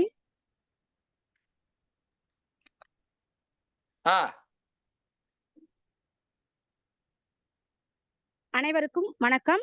சங்கத்தமிழ் இலக்கிய பூங்கா தலைவராம் திருவள்ளுவரை வணங்கி, செயலராம் பாரதிதாசனை வணங்கி, இந்த பட்டிமன்றத்தின் நடுவராக அமர்ந்திருக்கும் எங்களை தந்தையாக பாவித்து எங்களை அனைத்து விஷயங்களையும் எங்களுக்கு எடுத்துரைக்கும் அன்பு அப்பா அவர்களை வணங்கி இந்த பட்டிமன்றத்திற்கு செல்கிறோம். திறன் பேசியால் நன்மையே விளைகிறது என்பதை பற்றி பேச வந்திருக்கிறேன். அதாவது வந்து திருவள்ளுவர் சொல்லியிருக்கிறாரு, தூங்குக தூங்கி செயற்பால தூங்கற்க தூங்காது செய்யும் வினைன்னு சொல்லியிருக்கிறாரு. அதாவது வந்து நிதானமா செய்ய வேண்டிய விஷயங்களுக்கு நமக்கு வந்து செஞ்சுக்கலாம். ஆனா துரிதமா ஒரு வேலையை செய்யணும்னாக்கா அதுக்கு இந்த கைபேசி இருந்தால்தான் நம்மளால எதுவுமே முடியும். எல்லா விஷயத்துக்குமே இப்ப இருக்கிற காலகட்டம் பாத்தீங்கன்னாக்கா எல்லாமே வந்து அவசர கால உலகமா இருக்குது. கைபேசி இல்லாத ஒரு மனுஷனால வாழ்க்கைன்றது நகர்த்தவே முடியாது. அடுத்த கட்ட நிமிஷத்தை கூட நகர்த்த முடியாத நிலைமையில இப்ப நம்ம இருக்கிறோம். அந்த அளவுக்கு வந்து நமக்கு வந்து கைபேசியோட பயன் அதிகமா இருக்குதுன்னு தான் சொல்றோம். எல்லா விஷயத்திலுமே ஒரு வெளியில போறோம்னு வச்சுக்கீங்களேன், நம்மளோட சுமையையே எல்லாத்தையுமே குறைக்குது அந்த கைபேசி தான். ஏன்னு கேட்டீங்கன்னா, இப்ப நம்ம ஒரு இடத்துக்கு போறோம்னாக்கா தேடணும். ஒரு பாஸ்போர்ட், ஒரு ஏதாவது ஒரு வேலையா போறோம்னா ஒரு பாஸ்போர்ட் எடுக்கணும், இல்ல ஒரு லைசன்ஸ் எடுக்கணும், இல்ல ஏதாவது நம்ம வீட்டுல இருக்கிற ஆதார் கார்டோ ஐடென்டி கார்டு இதெல்லாம் தேடணும்னு அவசியமே இல்லை. இப்ப எல்லாமே வந்து நம்ம கைபேசியில இருக்குது. போனோம்னாக்கா எல்லா வேலையுமே நம்மளோட அந்த கைபேசி விதமாவே நம்ம எல்லாத்தையும் சரி பண்ணிக்கலாம். அது மாதிரி பாத்தீங்கன்னாக்கா இப்ப வந்து ஒரு வழியில போறாங்க, லைசன்ஸ் வீட்டுல வச்சுட்டு வந்துட்டோம், அந்த பேச்சுக்கெல்லாம் இப்ப இடமே கிடையாது. எடுத்து உடனே செல்போன் கையில இருக்குதா உடனே காமிச்சிட்டு எல்லா விஷயத்துக்குமே நமக்கு வந்து இந்த கைபேசி நம்மளுக்கு அவ்வளவு ஒரு உதவியா இருக்குதுப்பா. அது மாதிரி உயிர் பாதுகாப்புக்கும் முக்கியத்துவம் வந்து இந்த கைபேசி தான். டாக்டர்களுக்கு எப்படிப்பட்ட டாக்டர்களும் நமக்கு வந்து ஒரு சின்ன சின்ன ஒரு அவங்களுக்கு சந்தேகம்னா கூட உடனே எடுத்து பாக்குறது இந்த கைபேசியில தான். எல்லா தவறான ஒரு செயல் செய்யறதுக்கு குறைவை குடுக்கறது நம்மளோட கைபேசி தாம்மா. அது மாதிரி பாத்தீங்கன்னாக்கா, இந்த பெண்களுக்கு பாதுகாப்பு கொடுப்பதும் கைபேசி தான். எவ்வளோ பிரச்சனைங்க நைட்ல தனியா ஒரு பெண்ணு போய் மாட்டிக்குது, ஒரு பொண்ணு பிரச்சனைனாக்கா, உடனே நமக்கு வந்து போலீஸ் உதவிக்கு ஃபோன் பண்ணுங்க, 102க்கு ஃபோன் பண்ணுங்க. நமக்கு தகவல் குடுக்குறாங்க. உடனே நம்ம அந்த போன் கால்ல உடனே அந்த வேலை முடியுது. அவசர உதவிக்கு 112க்கு போறோம். அது மாதிரி தீயணைப்புனாக்கா 101க்கு போறோம். வங்கியில ஏதாவது பிரச்சனை ஏதாவதுன்னா அதுக்கு ஒரு போனு. இந்த மாதிரி நம்ம வந்து ஒரு ஆம்புலன்ஸ் ஒரு அடிபட்டுருச்சு உடனே 102 உடனே போன் போட்ட உடனே அடுத்த நிமிஷம் ஆம்புலன்ஸ் வந்து நிக்குது. இதுக்கெல்லாம் முக்கியத்துவம் வாய்ந்தது நம்மளோட இந்த திறன்பேசி கைபேசி தாம்மா. நம்ம வந்து இந்த அது மாதிரி பாத்தீங்கன்னா அந்த காலத்துல வந்து கல்யாணம் பண்ணாங்க. ஒரு பொண்ணு வீட்டுக்கு போகுதுனாக்கா சமைக்க தெரியல. அந்த பொண்ணு என்ன பொண்ணு வளர்த்தாங்க. எத்தனை பேச்சு. இப்பெல்லாம் அப்படிலாம் கிடையவே கிடையாது. அது ஒண்ணுமே படிச்சுட்டு வருதுங்க புள்ளைங்க. அப்படியே செல்போன்ல பாக்குதுங்க. எல்லாத்தையுமே அதுல பார்த்தே சமைச்சிடுதுங்க. எந்த பிரச்சனையுமே இப்ப குடும்பத்துக்குள்ள வர்றது இல்லம்மா அந்த செல்போனால. அவங்களுக்கு வந்து அது மாதிரி வந்து உணவு வந்து ஃபாஸ்ட் ஃபுட் உணவு இதுல இருந்து ரெடி பண்ணி சாப்பிடுறாங்க அப்படின்னா அதெல்லாம் வாய்ப்பு கிடையாது. அதுலயே நம்மளுக்கு நல்ல சத்தான உணவு எது? அதாவது வந்து அந்த காலத்துல இந்த சிறுதானியங்களை சாப்பிடுற எந்தெந்த உணவு எந்தெந்த உடம்புக்கு எந்தெந்த உணவை சாப்பிடலான்றதையும் இந்த கைபேசி நமக்கு அருமையா எடுத்து சொல்லுது. எனக்கு ஒரு பிரச்சனை வந்தது எனக்கு ஒரு டக்குன்னு ஒரு இருமல் வந்துச்சுன்னா உடனே எடுத்து பாக்குறேன் என்ன சாப்பிட்டா நமக்கு இது சரியாகும். டாக்டர்கிட்ட போறதை விட முக்கியமா நான் இதைதான் பாக்குறேன் இப்பெல்லாம். ஏதாவது ஒரு பிரச்சனைனாலும் உடனே நான் இந்த செல்போனை பார்த்து அதுக்கு தகுந்த மாதிரி நம்ம உடலை வந்து அதுக்கேற்ற உணவை சாப்பிட்டு உணவை வந்து மருந்தா நம்ம பயன்படுத்துறதுக்கு நம்மளோட அந்த கைபேசி நம்மளுக்கு ரொம்ப உதவியா இருக்குதுமா. நீங்க அதை நம்ம புரிஞ்சுக்கிங்க. நீங்க வந்து துரித உணவு சாப்பிடுறாங்க சாப்பிட அவசர அவசரமா ஊட்டுறாங்க அப்படின்றத விட நம்ம அது உணவு நல்ல சத்தான உணவை எடுத்துக்கிறதுக்கே நமக்கு இந்த கைபேசி உதவுதுன்றத நம்ம புரிஞ்சுக்கணுமா. அது மாதிரி பாத்தீங்கன்னா சொன்னாங்க அப்பா சண்டை போட்டாக்கா சமாதானம் பண்றது உண்மை. எல்லா விஷயம் நம்ம நேரடியா ஒருத்தவங்க கிட்ட போய் பேசி நம்மளோட கஷ்டத்தை தீர்த்துக்கவே முடியாது. அப்பெல்லாம் வந்து 3வது மனுஷனை நம்ம துணைக்கு நாடுவோம். அடுத்தவங்க கிட்ட சொல்லி இந்த பிரச்சனையை தீர்த்து விடுவோம். இப்ப அப்படிலாம் கிடையாது. போன்ல ஏதாவது நம்ம மனசு கஷ்டத்துல எல்லாத்தையுமே சொல்லிடலாம். அவங்க அப்படியே கண்ணுக்கு மறைவா இருக்கிறாங்க இல்லைங்களா? அவங்க பார்த்தாங்கன்னா அது எல்லாத்தையுமே சமாதானம் ஆயிடும். அது எவ்வளவு நமக்கு இது பயன்படுதுமா. அது பிரச்சனைகளை தீர்த்து வைக்கிறதுக்கு முக்கியமானது ஒண்ணு இந்த கைபேசி தாம்மா. அது மாதிரி சைபர் கிரைம் சொன்னாங்க. சைபர் கிரைம் குற்றவாளிகளை அது நம்ம அதிக ஆசைப்படுறதுனாலயும் சரியான வந்து அந்த அந்த துரிதமான நான் அந்த நல்ல நல்ல ஒரு சிந்தனை இருக்கணும். அது மாதிரி இருக்கிறவங்க சைபர் கிரைம்ல போய் மாட்டிக்கிறதுக்கு வாய்ப்பு இல்லை. எனக்கே ஒரு பிரச்சனை வந்தது. ஏன்னா அவங்க வந்து வெளிநாட்டுல இருந்து போன் பண்ணாங்க. என்னோட குழந்தை வந்து அம்மாவே இல்லாத இருக்குது. நீங்க வந்து எனக்கு ஒரு கூட பிறந்த தங்கச்சியா நீங்க வந்து இருக்க முடியுமா? என் பொண்ணுக்கு ஒரு ஒரு ஆறுதலா இருக்கும். அப்பப்ப இடையில பேசுங்க அப்படின்னு சொன்னாங்க. நான் உண்மையிலே அந்த பொண்ணுகிட்ட அழகா பேசினேன். அது அவ்வளவு ஒரு கியூட்டான குழந்தை பேசுதுன்னு சொல்லி அது எவ்வளவு அளவுக்கு ஆனா இருக்குதா நாம அதை யோசிக்கணும். அந்த பொண்ணுகிட்ட பேசினா அவங்க உடனே என்ன பண்ணாங்க, என் பொண்ணு வந்து பிறந்த நாள் வந்துச்சு, உங்களுக்கு நான் ஒரு gift வாங்கி தரேன், வாங்கி தரணும்னு என் பொண்ணு ஆசைப்படுதுன்னாங்க. ஒரு கடைக்கு போனாங்க. அந்த கடையில போயிட்டு அந்த பேக் எல்லாம் காமிச்சாங்க. இதுல ஒரு பேக் எனக்கு செலக்ட் பண்ணுங்க, உங்களுக்கு நாங்க அனுப்பி விடுறோம் வெளிநாட்டுல இருந்துன்னு சொன்னாங்க. சரின்னு சொல்லிட்டு எனக்கு அதெல்லாம் விருப்பமே இல்லை, எனக்கு அதெல்லாம் தேவையும் இல்லை. நான் ஒருத்தவங்க எதிர்பார்த்து நாங்க வாங்குறது ஆசைப்படுறதும் கிடையாது. உங்க பொண்ணு அன்பை எதிர்பார்க்குது நீங்க, அதனால அந்த பிள்ளைகிட்ட நான் பேசினேன் அவ்வளவுதான கோசம். இந்த பொருள் மேல எனக்கு ஆசையில நீங்க எதுவும் வாங்கி தர தேவையில்லைன்னு சொன்னேன். அவருன்னா அவங்க சொன்னாங்க, இல்ல இல்ல என் பொண்ணு மனசு கஷ்டப்படும், அதனால நான் உங்களுக்கு gift அனுப்புறேன், நீங்க வந்து கண்டிப்பா நீங்க வாங்கலைன்னா என் பொண்ணோட மனசு ரொம்ப கஷ்டப்படும் அப்படின்னு சொன்னாங்க.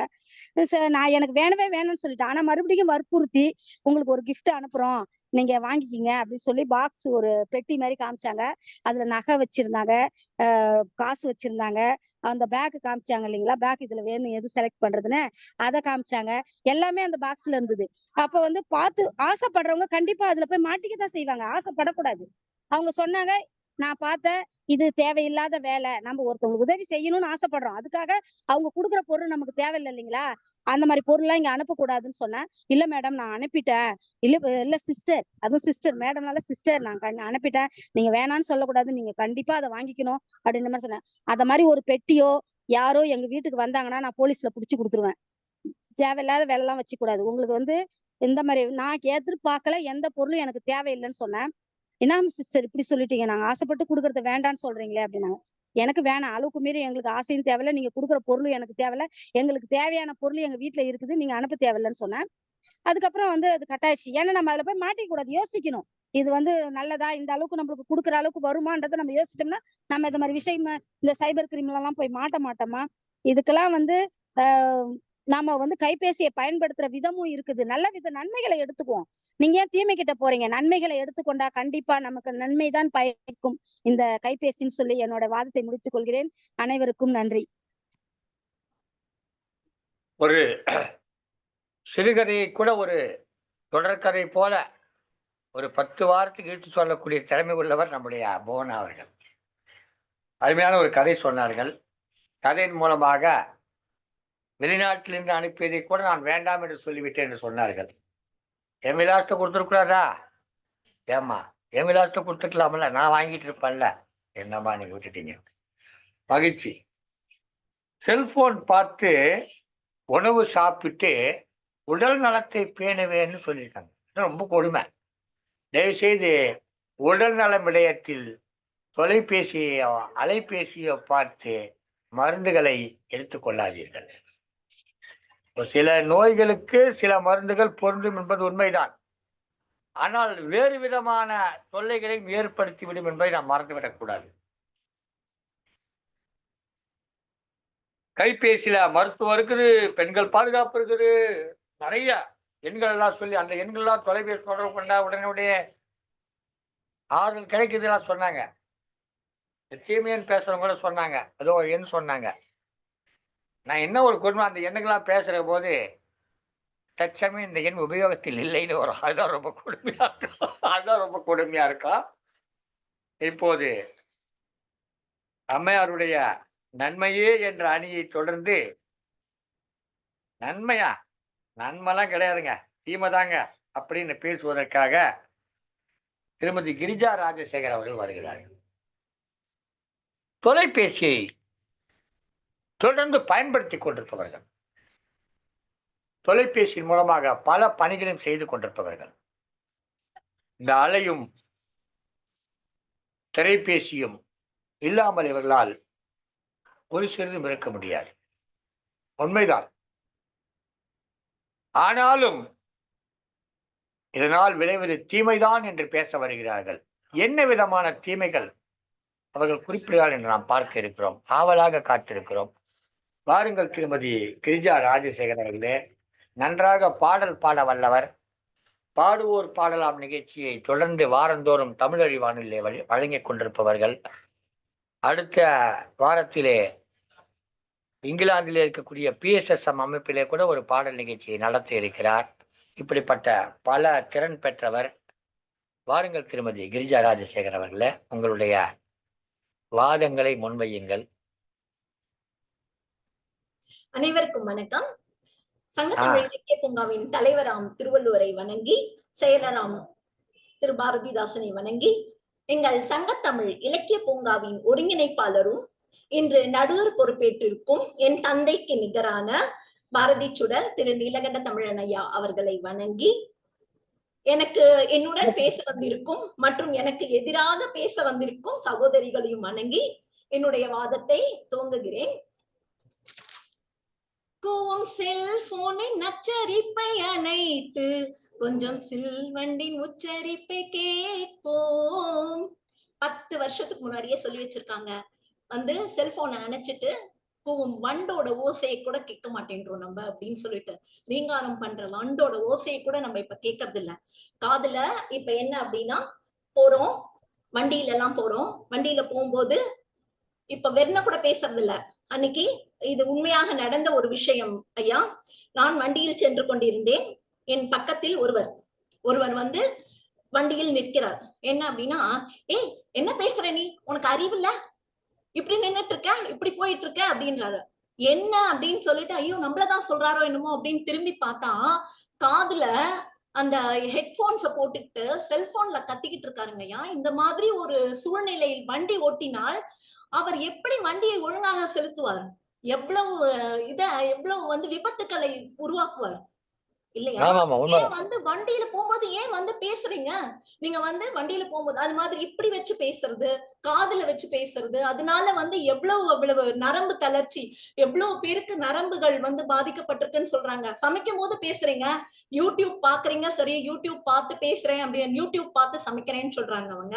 யூடியூப் பார்த்துட்டே சமைக்கிறீங்க, ஆனா என்ன பண்றீங்க, காதுல இப்படி வச்சு பேசுறீங்க. பேசும்போது நரம்பு வராதா, நரம்பு தளர்ச்சி வராதா? ஏன் அந்த மாதிரி செல்போனை பயன்படுத்துறீங்க, ஏன் அந்த மாதிரி தொலைபேசியை பயன்படுத்துறீங்க? அப்புறம் அவங்க சொன்னாங்க, அவங்க சாந்தாமா சொன்னாங்க, அவங்க வந்து பாட்டி வந்து சாந்தா வளர்ந்த பயிர்லாம் நெற்கதிர் தலை சாய்ந்து இருக்கோன்னுவாங்க. இப்ப நிறைய பேருக்கு இந்த செல்போன் தலை சாய்ந்து போய் இப்படியே தான் இருக்குது. ஆமா. 2 சக்கர வாகனத்தை இப்படியே ஓட்டிட்டு போறாங்க சில பேர். ரொம்ப கொடுமையா இருக்கு. உண்மைதான். ஒழுங்கா ஒழுங்கா அவங்க வந்து சொன்னாங்க, கணேசா இது பாடல் பாடுங்க, கணபதி பாட்டு போடுங்க அப்படின்னு அவங்க சொன்னாங்களாம். அவங்க அம்மா ஒழுங்கா பாட்டு பாடிட்டு இருந்திருப்பாங்க ஒரு காலத்துல, தெரிஞ்சோ தெரியாமோ நல்லா பாட்டு பாடிட்டு இருந்திருப்பாங்க. இப்ப வந்து இந்த கணேசர் பாட்டு போடு அப்படின்னு சொன்னோன்னே பாடுது பாருங்க, அதனால இருக்கிறதையும் விட்டுருவாங்க. அவ்வளவுதான். அதாவது நம்முடைய ஒழுக்கங்கள் எல்லாமே வந்து நம்மளால வந்து கொஞ்சம் கொஞ்சமா குறைச்சுக்கிட்டு இருக்கோம். அப்புறம் இவங்க சொன்னாங்க, புவனா அம்மா சொன்னாங்க, துரிதம் துரிதம், இப்ப நம்ம எல்லாமே வந்து துரிதத்திலேயே இருக்கோம் அப்படின்னு. அதுதாங்க பிரச்சனையே. எல்லாமே அவசரம் அவசரம்னு பண்ணிட்டு என்ன பண்றீங்க தெரியுமா, உங்களோட ஒழுங்கு முறையை விட்டுடுறீங்க. வீட்டுல இருந்து அத்தனை இதையும் எடுத்துட்டு போவீங்க, அத்தனை பத்திரங்களையும் பத்திரமா எடுத்துட்டு போவீங்க. முன்னாடி ஒழுங்கா வந்து லைசன்ஸ் ஒழுங்கா வச்சிருப்பீங்க, ஒழுங்கா வந்து பாஸ்போர்ட் எடுக்கணுமா, நீங்க ஒழுங்கா இதெல்லாம் வச்சிருப்பீங்க, எல்லா டாக்குமெண்ட்ஸையும் ஒழுங்கா வச்சிருப்பீங்க. ஆனால் இப்பொழுது செல்போன் இருக்கு அப்படின்ற ஒரே காரணத்தினால என்ன பண்றீங்க தெரியுமா, எதையுமே ஒழுங்கா வச்சுக்கிறது கிடையாது, எதையுமே ஒழுங்கா உங்க கையில வச்சுக்கிறது கிடையாது. பிரச்சனையே அதான். இப்ப அந்த செல்போனையே நீங்க எடுத்துட்டு போறீங்க கையில, அந்த அதாவது இப்ப இந்த தொலைபேசியை நீங்க கையில எடுத்துட்டு போறீங்க, போற வழியில யாரையாவது அதை வந்து திருடிட்டாங்கன்னு வச்சுக்கோங்களேன், என்ன பண்ணுவீங்க அப்புறம்? அங்க போய் ஆபீஸ்ல போய் என்ன பண்ணுவீங்க? என்னங்க கையில நல்ல ஒரு இதெல்லாம் வச்சுட்டு ஒழுங்கு முறைய நீங்க ஏன் ஒழுங்கா பாத்துக்க மாட்டேங்கிறீங்க? உங்களோட ஒழுங்கு முறை போய்விட்டது, ஒழுங்கு முறை போய்விட்டது. அது மாதிரி அளவுக்கு மீறினால் அமிர்தமும் நஞ்சு. சரியா? இப்ப வந்து இதுல எல்லாம் வருது அப்படின்னு சொல்லிட்டு நம்ம எதையுமே பாக்குறதே கிடையாது. எதையுமே எல்லாத்தையுமே விட்டுடுறோம். முக்கியமா வந்து என்ன அப்படின்னா கதிரியக்கம், காதுல நம்மளோட இது அது எவ்வளவுங்க, அந்த எலக்ட்ரிக்கல் அந்த வேவ்ஸ் அதுதாங்க மெயின். அது எவ்வளவு அது வருது அதுல இருந்து.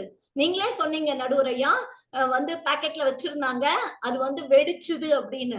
அதுல இருந்து வர வேவ்ஸ் எவ்வளவு, அதுல வந்து நம்ம அதாவது நமக்கு தெரியாமலேயே நம்மை அடிமையாக்கிய விஷயம் அது.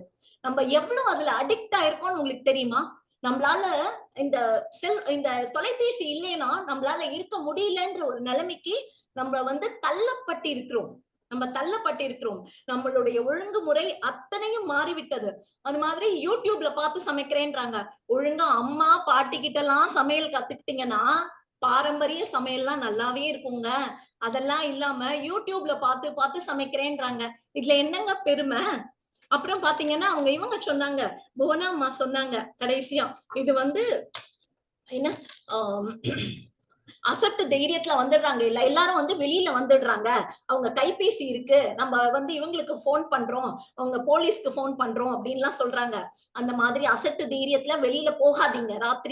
ராத்திரியில எங்கேயும் வெளியில போகாதீங்க. அதுதான் பிரச்சனையே. கைபேசி இருக்கு, நம்ம எப்ப வேணா பேசிக்கலாம் அப்படின்னு சொல்லிட்டு போகவே போகாதீங்க. அது தீமையை தான் விளைவிக்கும். அப்புறம் அவங்க சாந்தாமா சொன்னாங்க என்ன அப்படின்னா, வாட்ஸ்அப் குரூப் ஃபார்ம் பண்றாங்களாம்.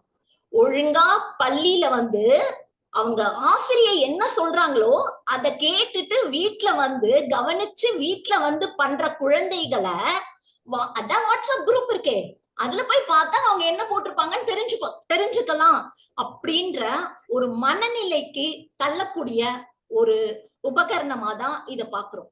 ஒழுங்கா வந்து அவங்க இதுல வந்து கவனிச்சு கேட்டிருப்பாங்க. அது இல்லாம வீட்டுக்கு வந்து அவங்க என்ன பண்றாங்கன்னா வாட்ஸ்அப் குரூப்ல தான் இருக்கே அப்படின்னு சொல்லிட்டு ஒரு விஷயத்த பாக்குறாங்க. அதுவே தப்பு. அததான் சொன்னேன். அது மாதிரி பாத்தீங்கன்னா முகம் தெரியாத தீயவர்கள் நட்புங்க, அது நிறைய வருது. அந்த மாதிரி பாலியல் துஷ்பிரயோகம், அது மாதிரி கையில வந்து கேமராவை வச்சுக்கிட்டு செல்போன்ல என்ன பண்றாங்கன்னு தெரிய மாட்டேங்குது. நம்ம போறோங்கயா, நம்ம ஆடை இடை விலகத்துன்னு வச்சுக்கோங்களேன், அத ஒரு போட்டோ எடுத்து அத காமிச்சு மிரட்டிக்கிட்டு இருக்காங்க. இதெல்லாம் நடக்குதா இல்லையா? அப்புறம் எப்படி இதுல நன்மை நன்மைன்னு சொல்றாங்க இவங்க? இன்னொன்னு, திறன் பேசி வேண்டுமா வேண்டாமான்றது இன்னைக்கு பட்டிமன்றத்தோட தலைப்பு கிடையாது. சாந்தாமா, அதை நீங்க புரிஞ்சுக்கணும். இன்னைக்கு திறன் பேசி வேண்டுமா வேண்டாமான்றது தலைப்பு கிடையாது. அது பெரிதும் நன்மையை விளைவிக்கிறதா தீமையை விளைவிக்கிறதா அப்படின்னு தான். அது மாதிரி இவங்களே சொல்றாங்க, அவங்க புவனேஸ்வரி அம்மாவே சொல்றாங்க, அவங்களை ஏமாத்துறதுக்கு ட்ரை பண்ணாங்கன்னு. இவங்க விவரமா இருக்கலாம், விவரம் இல்லாதவங்க எல்லாம் ஏமாந்து தானே போவாங்க. உண்மை அதுதானே. அப்புறம் ஜிபே ஜிபே ஜிபே அப்படின்றாங்க. ஜிபே கரெக்டுங்க. ஜிபேல இருக்கிற எவ்வளவு பிரச்சனை, அதை பண்றதுக்கே எவ்வளவு பயமா இருக்கு தெரியுமா? ஐயோ எவ்வளவு தூக்கின்னு போவானோ அப்படின்னு சொல்லிட்டு பைசாவை.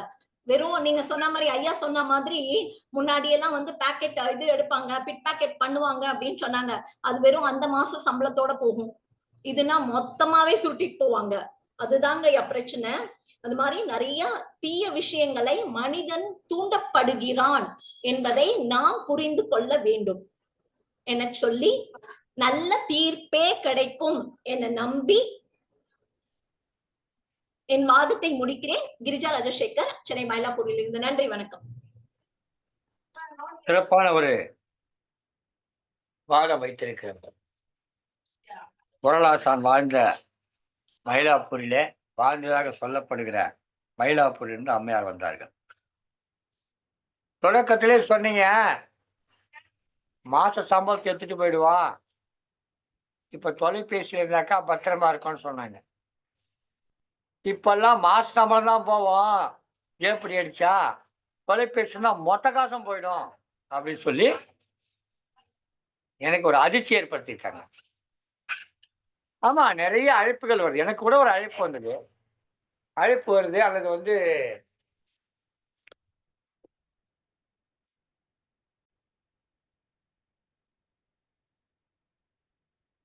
இந்த நேரத்துல பாடிக்கிட்டு இருந்தவங்க, நல்லா பாடிக்கிட்டு இருந்தவங்க பாரதிய விட்டுட்டாங்க. ஏன்?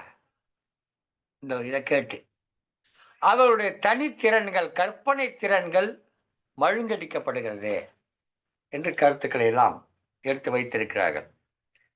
ஏங்க, லைசன்ஸா பத்திரமா வச்சுக்க வேண்டியதானங்க, அதை விட்டு எதுங்க போனை கொடுக்குறீங்க, போன்ல எதுக்கு வச்சுக்கிறீங்க? உண்மைதான்.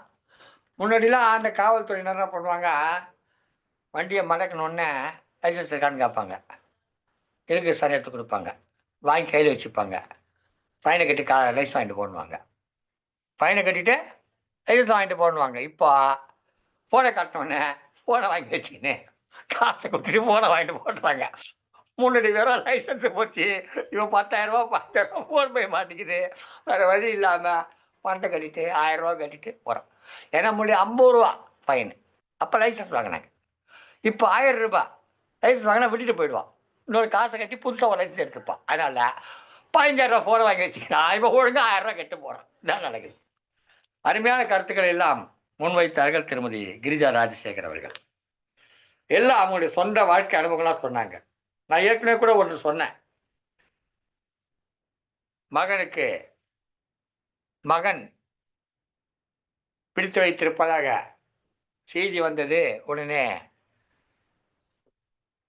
இந்த அம்மாவை அவங்க வீட்டுக்காரர் படித்தவங்கன்றதுனால பதறாமல் சொன்னாங்க. அது இவங்க தான், இவங்களுடைய மகனுக்காக தான் அந்த அழைப்பு வந்தது. அந்த மகன் அந்த நேரத்தில் பணி இருக்கிறனால தெரிஞ்சதுனால உறுதியாக நின்றார்கள்.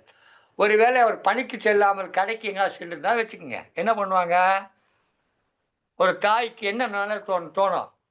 தந்தை தைரியமாக பேசினால் தாய் உனக்குன்னு பாரு பாரு பாரு பதறுவாங்கல்ல, அது இன்னும் இயல்பு தானே. சிரிச்சு பாருங்க. இந்த பதற்றத்தை வைத்து பணம் பறிக்கிற கும்பல் இன்றைக்கு உருவாகி இருக்கிறது. எந்த தொலைபேசி சிறந்தது என்று சொல்கிறோமோ அதே தொலைபேசியில தான் வருது உங்களுக்கு சைபர் அரெஸ்ட் என்ற செய்தி வரும். அதற்காக நீங்கள் அஞ்சாதீர்கள், உடனடியாக காவல்துறையை தொடர்பு கொள்ளுங்கள். செய்தி வருது, நம்ம ஃபோன் பண்ணோன்னு நமக்கு செய்தி வருது. இப்படிப்பட்ட நிலைமையில் இதனால் தீமை தான் விளையுது என்று அருமையாக பேசியிருக்கிறார்கள். இந்த நிகழ்ச்சியினுடைய நிறைவு நிலைக்கு வந்திருக்கிற காரணத்தினாலே இந்த அணியினுடைய தலைவர்களாக இருக்கிற இருவரும் தங்கள் கருத்துக்களை ஒரு சில நிமிடங்கள், ஒரு 3 நிமிட அளவுக்கு தங்கள் கருத்துக்களை வழங்க இருக்கிறார்கள். அந்த வகையிலே இப்போது தீமையே என்ற அணியின் சார்பிலே பேச வருகிறார் திருமதி சிவகாமி சண்முக சுந்தரம். அந்த அணியின் தலைவராக நின்று விளங்குகிறார். சிறப்பான கருத்துக்களை ஏற்கனவே வழங்கியிருக்கிறார். இப்போது தொகுத்தும் மறுத்தும் தனது கருத்துக்களை கூற அம்மையாரை அழைக்கிறோம். பாருங்கள் திருமதி சிவகாமி சண்முக சுந்தரம் அவர்களே. அனைவருக்கும் மீண்டும் என்னுடைய வணக்கங்கள். ஐயா, நீங்க சொன்ன மாதிரி அலைபேசியை பார்த்துக்கிட்டே இருந்தா வந்து நன்மை ஒன்றும் நடந்துட போறது இல்லைங்க ஐயா. எதிரணியில சொல்றாங்க அலைபேசி இருக்கிறதுனால வந்து எந்த பிரச்சனையும் இல்லை, அவங்க வந்து குடும்பத்தை பார்த்துக்கிறாங்க, பிள்ளைங்க. ஆனா இன்னைக்கு அலைபேசியை பார்த்துக்கிட்டு தாங்க பல பெண்கள் கணவனையும் பார்ப்பதில்லை, குழந்தைகளையும் பார்ப்பதில்லை, குடும்பத்தையும் பார்க்கறது இல்ல, தன்னுடைய உடல் நலத்தையும் வந்து கெடுத்துக்கிறாங்க. நேரங்காலம் தெரியாம அலைபேசியிலே உள்ள மூழ்கி போயிடுறாங்க. அது வந்து ஒரு புதக்குழி மாரிங்க ஐயா. முதல்ல பார்க்கும்போது நல்லா இருக்க மாரி இருக்கும். அப்புறம் ஒண்ணு ஒண்ணா பார்க்க ஆரம்பிச்சோம்னா, அப்படியே உள்ள இழுத்துக்கிட்டே போயிரும். நேரம் போறதும் தெரியாது. அதனால நம்மளுடைய நேரம் வந்து வீணாகுது. அது மட்டும் இல்லாமல் நெறைய வந்து பணம் வந்து இழக்கக்கூடிய வாய்ப்பு இருக்கு. நீங்க சொன்ன மாரி விளையாட்டுகள் மூலமாவும் இழக்க வாய்ப்பு இருக்குது. இல்லைன்னா வந்து மோசடிகள்னால வந்து நம்மளுடைய வங்கி கணக்கில் இருக்கக்கூடிய பணங்கள் வந்து திருடப்படுகிறது. அதே மாதிரி பார்த்தீங்கன்னா, புவனாம்மா சொன்ன மாரி வேண்டாத வினையெல்லாம் நம்மள தேடி வரும். இதெல்லாம் நமக்கு தேவையா? இவுங்க வந்து விவரமா இருக்கிறதுனால வேண்டான்ட்டாங்க. இல்லன்னா ஆசைப்பட்டு எதுலயாவது போயி சிக்கிக்குவாங்க. சின்னதா அவங்க தூண்டில் போடுறாங்க. அது தெரியாம நம்ம மாட்டிக்கிட்டோம்னா, பெரிய அளவுல தாங்க இழப்பு ஏற்படும். அதே மாதிரி யூடியூப்ப பார்த்து வந்து நாங்க மருத்துவ குறிப்பு, அழகு குறிப்பு, சமையல் குறிப்பு இதெல்லாம் கத்துக்குறோம் அப்படின்றாங்க. அது எதுவுமே வந்து உண்மை கிடையாதுங்கய்யா. எல்லாமே வந்து 100% உண்மைன்னு சொல்ல முடியாது. அதுல வர்றவங்க எல்லாரும் ஏதோ அழகுக்கலை நிபுணர்களோ, இல்ல மருத்துவர்களோ, இல்ல சமையல் நிபுணர்களோ கிடையாது. அவங்கவங்களுக்கு தோன்றத போடுறாங்க. அத செஞ்சு அதனால வந்து ஒரு பக்க விளைவு ஏற்பட்டுச்சு, இல்ல உயிரிழப்பு ஏற்பட்டுச்சுன்னா, அதற்கு யாரும் பொறுப்பெடுத்துக் கொள்வதில்லை. அதுபோல ஒரு நிகழ்வு நடந்திருக்கு. இந்த மாரி யூடியூப்ல இருக்கக்கூடிய காணொளிய பார்த்து ஒருவர் வந்து அத தினமும் வந்து காலையில அந்த பானத்த குடிச்சு, அதனால வந்து உயிரிழந்திருக்காரு. அப்ப அதுக்கு யாரு பொறுப்பு? அதெல்லாம் நம்ம தானே வந்து கவனிக்கணும். ஒருத்தவங்க ஒண்ணு சொல்றாங்கன்னா, அதனுடைய நம்பகத்தன்மை எப்படி இருக்கு? உண்மைதானான்றத பார்த்துட்டு நம்ம பின்பற்றணும். அதுல வருது அப்படின்னு சொல்லிட்டு பின்பற்றக்கூடாது. அதே மாரி யூடியூப்ப பார்த்து சமையல் பண்றோன்றாங்க. ஆனா, அதிலேயே தான் நெறைய காணொளிகள் போடுறாங்க. பெண்கள் வந்து அலைபேசி எடுத்துக்கிட்டு அடுப்பு பக்கத்துல போகாதீங்க. எப்படி வந்து ஒரு பெட்ரோல் பங்க்ல வந்து அலைபேசிய பயன்படுத்தக்கூடாதோ, அதே மாதிரி எரிவாயு அடுப்பு பக்கத்துலயும் வந்து அலைபேசிய பயன்படுத்தக்கூடாதுன்றாங்க. நாங்க பார்த்துக்கிட்டே செய்றோம்னு சொல்லி அடுப்பு மேலயே அலைபேசிய வச்சுக்கிட்டு இவங்க சமையல் செஞ்சாங்கன்னா, அது வெடிக்க தான் செய்யுது. அந்த ஒரு விழிப்புணர்வும் அவங்களுக்கு இருக்கணும். அத பார்த்து தெரிஞ்சுக்கிறவங்க. அதே மாதிரி பார்த்தீங்கன்னா, மார்ஃபிங் அப்படின்னு சொல்லிட்டு இப்போ ஒரு விஷயம் வந்திருக்கு. நம்மளுடைய முகத்த வந்து வேற எதுலயோ வந்து பொருத்தி, அத வந்து அசிங்கமாக காட்டுறாங்க. பெண்களுடைய முகத்தை வந்து ஆடை இல்லாமல் வந்து ஒரு படத்துல வந்து பொருத்தி. ஆனா, அப்படி ஒரு இது இருக்கு அப்படின்றது இன்னைக்கு நெறைய பேத்துக்கு விழிப்புணர்வு இருக்கு. ஆனால் ஒரு உண்மை சம்பவம் என்ன அப்படின்னு பார்த்தீங்கன்னா, ஒரு கல்லூரி மாணவிக்கு அந்த மாரி நடந்திருக்கு. அவங்க பெற்றோர்கள் வந்து அத சொன்னாலும் வந்து நம்பல. அந்த பொண்ணு வந்து சொல்லுது, இந்த மாதிரி நான் கிடையாது. அந்த அப்படி பண்ணியிருக்காங்கன்னு. ஆனா யாரும் நம்பாதனால தான் பண்ணாத ஒரு தவறுக்காக வந்து அவமானத்தினால அந்த பொண்ணு வந்து உயிரிழக்கிறா. அப்ப இந்த மாதிரி தீமைகள்லாம் வந்து இந்த அலைபேசியினால இருக்கு. நம்பகத்தன்மை இல்ல, உண்மைத்தன்மை இல்லை. இது வந்து ஒரு மாய வலை. அந்த வலையில வந்து சிக்குனோம்னா கண்டிப்பா நமக்கு வந்து நஷ்டம் தான் கிடைக்கும். அதுவும் அதிகப்படியாக வந்து தீமை தான் விளையும். அது மட்டுமல்லாமல் WhatsAppல வந்து இன்றைய காலத்துல வந்து அழைப்புதல் அனுப்புறாங்கன்றாங்க. அதே மாதிரி பார்த்தீங்கன்னா, WhatsAppல அழைப்புதல் அனுப்புனா, வாழ்த்துக்களும் வந்து உங்களுக்கு WhatsAppல தான் வருது. யாரும் வந்து திருமணத்திற்கோ, இல்ல வந்து நம்ம வீட்டு விசேஷத்துக்கோ வருவதில்லை நேர்ல. அப்பல்லாம் நேர்ல போயி அழைச்சு, அவங்கள மரியாதை செய்யும்போது, நேர்ல வந்து அவங்களும் மனதார வாழ்த்திட்டு, உணவோ, விருந்த உண்டுட்டு மொய் எழுதிட்டு போனாங்க. ஆனா இன்னைக்கு WhatsAppல ஆமாமா. அழைப்புதல் அனுப்பிச்சா, ஆமா. அவங்க வந்து இதையும் வந்து என் பொண்ணு கல்யாணத்துக்கு வாழ்த்தையும் கூட வந்து WhatsAppலயே அனுப்பிடுறாங்க. என்னங்கய்யா? என் பொண்ணு கல்யாணத்துக்கு கூட ம். நெறைய பேர் WhatsAppல 2000 நோட்ட ஃபோட்டோ எடுத்து அனுப்பிச்சுட்டாங்க. ஆ. அதாங்கய்யா நடக்கும். ஒரு 500 நோட்டு அனுப்பிச்சுட்டா கூட பரவால்ல சந்தோஷமா வாங்கிட்டு இருக்கலாம். 2000 ஆமாய்யா. நோட்டு செல்லாத நோட்டு போட்டு புக்க போட்டு எடுத்து அனுப்பிச்சுட்டாங்கம்மா. ரொம்ப நம்ம என்ன வருத்தப்பட்டேன். செய்றோம்? அதுதாங்கய்யா நடக்கும். அதாவது ஒரு கதை சொல்லுவாங்க. ஒருத்தர் வந்து யார் வந்து கூப்பிட்டாலும் அவங்க வீட்டு விசேஷத்துக்கு, நம்ம போறத விட நம்மளுடைய கைத்தடி போனா தான் அதுவே போதும், சிறப்பா இருக்கும்னு சொல்லி எல்லா வீட்டு விசேஷத்துக்கும் கைத்தடி அனுப்பி வச்சாராமா. ஒரு நாள் அவர் இறந்துட்டாராமா. அவங்க வீட்டு வாசல்ல வந்து பார்த்தா, வாசல் பூரா கைத்தடியா இருந்துச்சாம். அப்படிதாங்கய்யா ஆ. நடக்கும். நம்ம வந்து நேர்ல போய் அழைச்சா, நேர்ல போய் பத்திரிக்கை குடுத்தா தான் அவங்களும் நேர்ல வந்து வாழ்த்து சொல்லுவாங்க. ஆமா. வாட்ஸ்அப்ல அனுப்பி வச்சா வாழ்த்தும் சரி, இல்ல நீங்க சொன்ன மாரி ரூவா நோட்டையும் வந்து வாட்ஸ்அப்ல தான் அனுப்பி வைப்பாங்க. அதனால எது சிறந்ததுன்னு நீங்களே பார்த்துக்கோங்கய்யா. இல்ல. நன்மையா, ஆனா தீமையாங்கும்போது அவங்க நாங்க வீட்டு நன்மை கல்யாணம் இல்லன்னு பண்ணாக்கா, சொல்லல.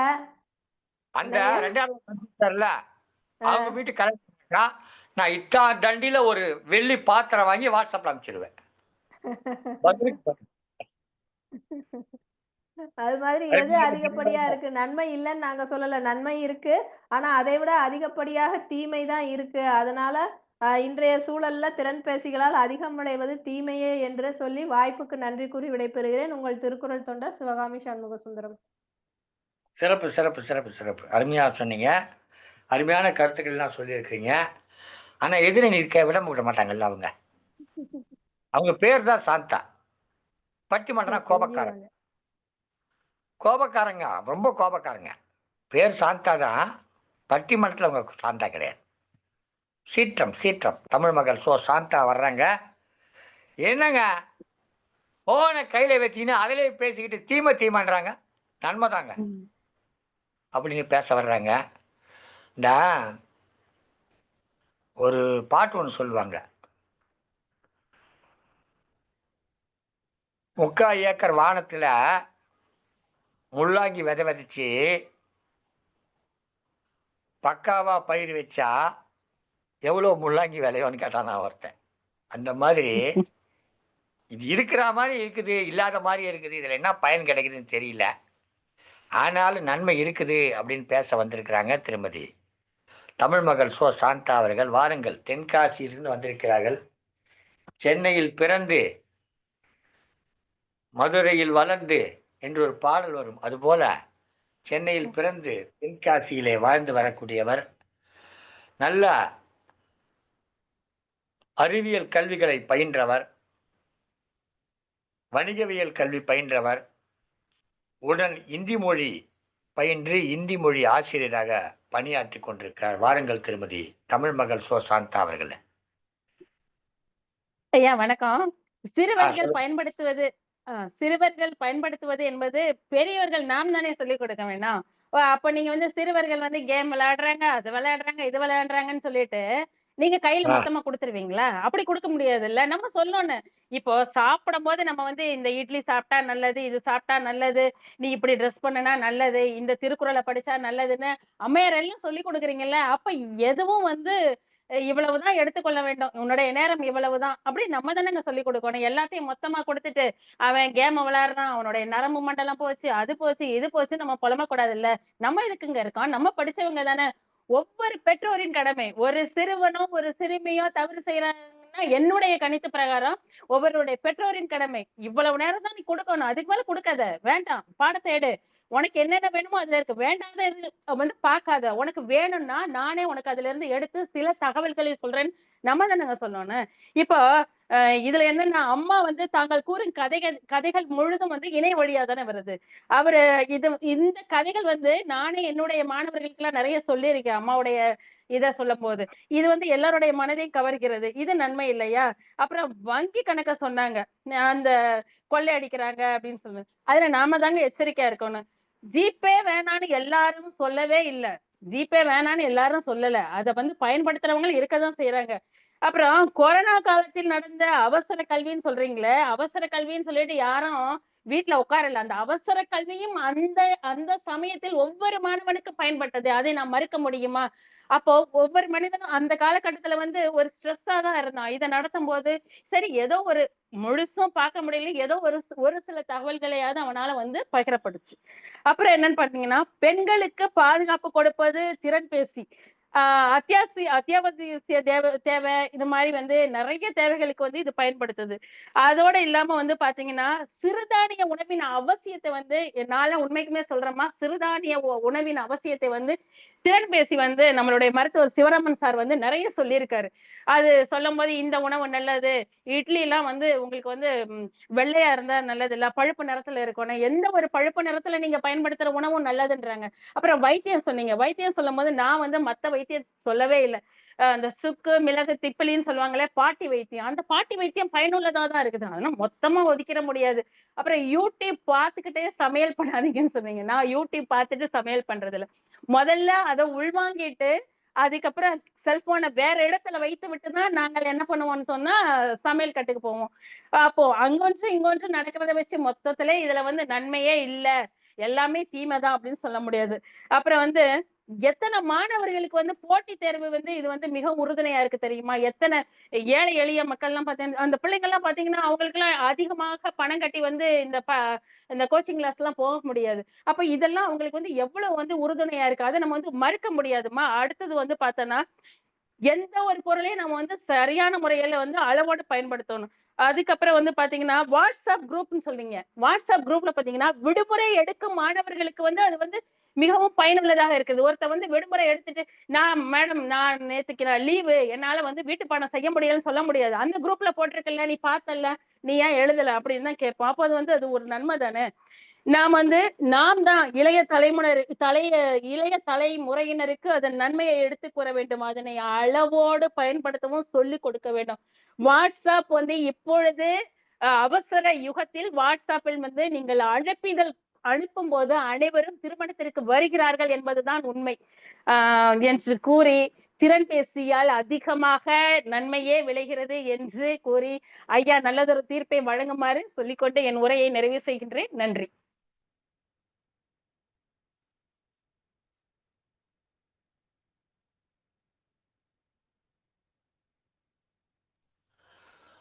ஒரு அம்மா என்ன பண்றாங்க, ராஜி டிவி நிகழ்ச்சியில போய் கலந்துக்கிறாங்க. அவங்க கிட்ட கேக்குறாங்க என்ன கேக்குறாங்க, பையனை பத்தி கேக்குறாங்க. போது நான் பள்ளியில் இருக்கிற போது என் மகனாக இருந்தாலும் அவன் ஆசிரியர் தான், நான் ஆசிரியர் தான், கண்டிப்பாகத்தான் இருப்பேன். வீட்டிற்கு வந்தால் அவனுக்கு அம்மா என்று சொல்லுகிறார்கள். உடனே அந்த பையன், இது நீயா நானா, ராஜி டிவியில் விஜய் டிவி நீயா நானா ப்ரோக்ராம். அந்த பையன்கிட்ட கேட்குறாங்க. கேட்டோடனே, ஆமாம் சார், பள்ளிக்கூடத்துலையும் கொடுமை சார், வீட்லேயும் கொடுமை சார் அப்படின்றான். உடனே அந்த நண்பர், நம்ம நீயா நானா நிகழ்ச்சி நடத்தார்ல, அந்த நண்பர் ஒரு கேள்வி கேட்குறார். நீ ரொம்ப பாவண்டா நீ அப்படின்றார். யாரும் அந்த பையனை பார்த்து. அந்த அம்மா தான் இந்த அம்மா, சாந்தா அம்மா. நீயா நான் அவளை பேசின அந்த சாந்தா அம்மா தான் இங்கே வந்து கிளின்னு கிழிச்சிட்டு போயிருக்காங்க. அதனால் அலைபேசி என்பதை பிள்ளைகள் கேட்டால் கொடுத்து விடலாமா என்று ஒரு கேள்வி கேட்கிற போது நிறைய பெண்களுக்கு என்ன தோணும்னா, வேற என்ன பண்ணுறதுன்னு தோணும். ஆனால் இது மாதிரியான உறுதியான பெண்மணிகள் இருக்கிறார்கள். அவர்கள் அந்த பணியிலே சரியாக ஈடுபடுகிறார்கள். எனவே அவர்கள் நன்மை என்று சொல்லுகிறார்கள். அவர்களுடைய கருத்து அது. அந்த வகையில் இன்றைக்கு மிகச்சிறப்பாக நன்மையே என்ற அணியிலும் தீமையே என்ற அணியிலும் அருமையான கருத்துக்களை முன்வைத்திருக்கிறார்கள். இப்போது எனக்கு தான் பிரச்சனை என்னன்னா, நன்மையா தீமையா அப்படின்னு பார்த்தா நன்மை தானே அப்படின்னு தோணுது, தீமையான்னு பார்த்தா தீமை தானேன்னு தோணுது. என்னதையா சொல்ல வர்ற, நன்மையா தீமையானா என்னையா சொல்ல வர்ற அப்படி கேட்குறீங்க நீங்க. நியாயமான கேள்விதான். நன்மையே என்று பேசுகிற அணி இருக்கிற அவங்க நிறைய வாதங்களை வைத்திருக்கிறார்கள். இதில் கிடைக்கக்கூடிய வாய்ப்புகள் வேற எதுவும் இல்லை. ஒரு நிமிடத்தில் நம்ம புவனாம பேசும்போது ரொம்ப அருமையான ஒரு கதை சொன்னாங்க. உடனடியாக ஒரு தேவை என்றால் கூகுளை தட்டி பார்த்து கேட்கலாம், அருகில் எங்கே மருத்துவமனை கேட்டு பார்த்துக்கலாம், இதுக்கு என்ன செய்யணும்னு கேட்டு தெரிஞ்சுக்கலாம்.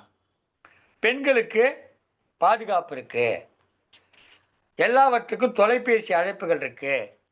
இப்போ நம்ம பொண்ணு போகுதுன்னாக்கா தொலைபேசியில் அந்த இதை துவக்கி வச்சுட்டாக்கா அவங்க எங்கே இருக்காங்க நமக்கு காட்டும். அவங்க நம்ம கிட்ட இல்லைன்னா கூட எங்கே இருந்தாலும் நம்ம பார்த்துக்கிட்டே இருக்கலாம் அப்படிங்கிற வசதிகள்லாம் இருக்குது. இதெல்லாம் நன்மைகள். இதெல்லாம் தொலைபேசியினால் நமக்கு கிடைக்கக்கூடிய மிகுந்த நன்மைகளாக இருக்கின்றன. செல்போன் பார்த்து பல நேரங்களிலே நல்லது எது கெட்டது எது என்று தெரிந்து கொள்ள முடிகிறது என்பதெல்லாம் சொல்லியிருக்கிறார்கள். தமிழ்மகள் சாந்தா அவர்கள் தன்னுடைய நிறைவுவாதத்திலே தெளிவாக ஒன்றை குறிப்பிட்டிருக்கிறார்கள்.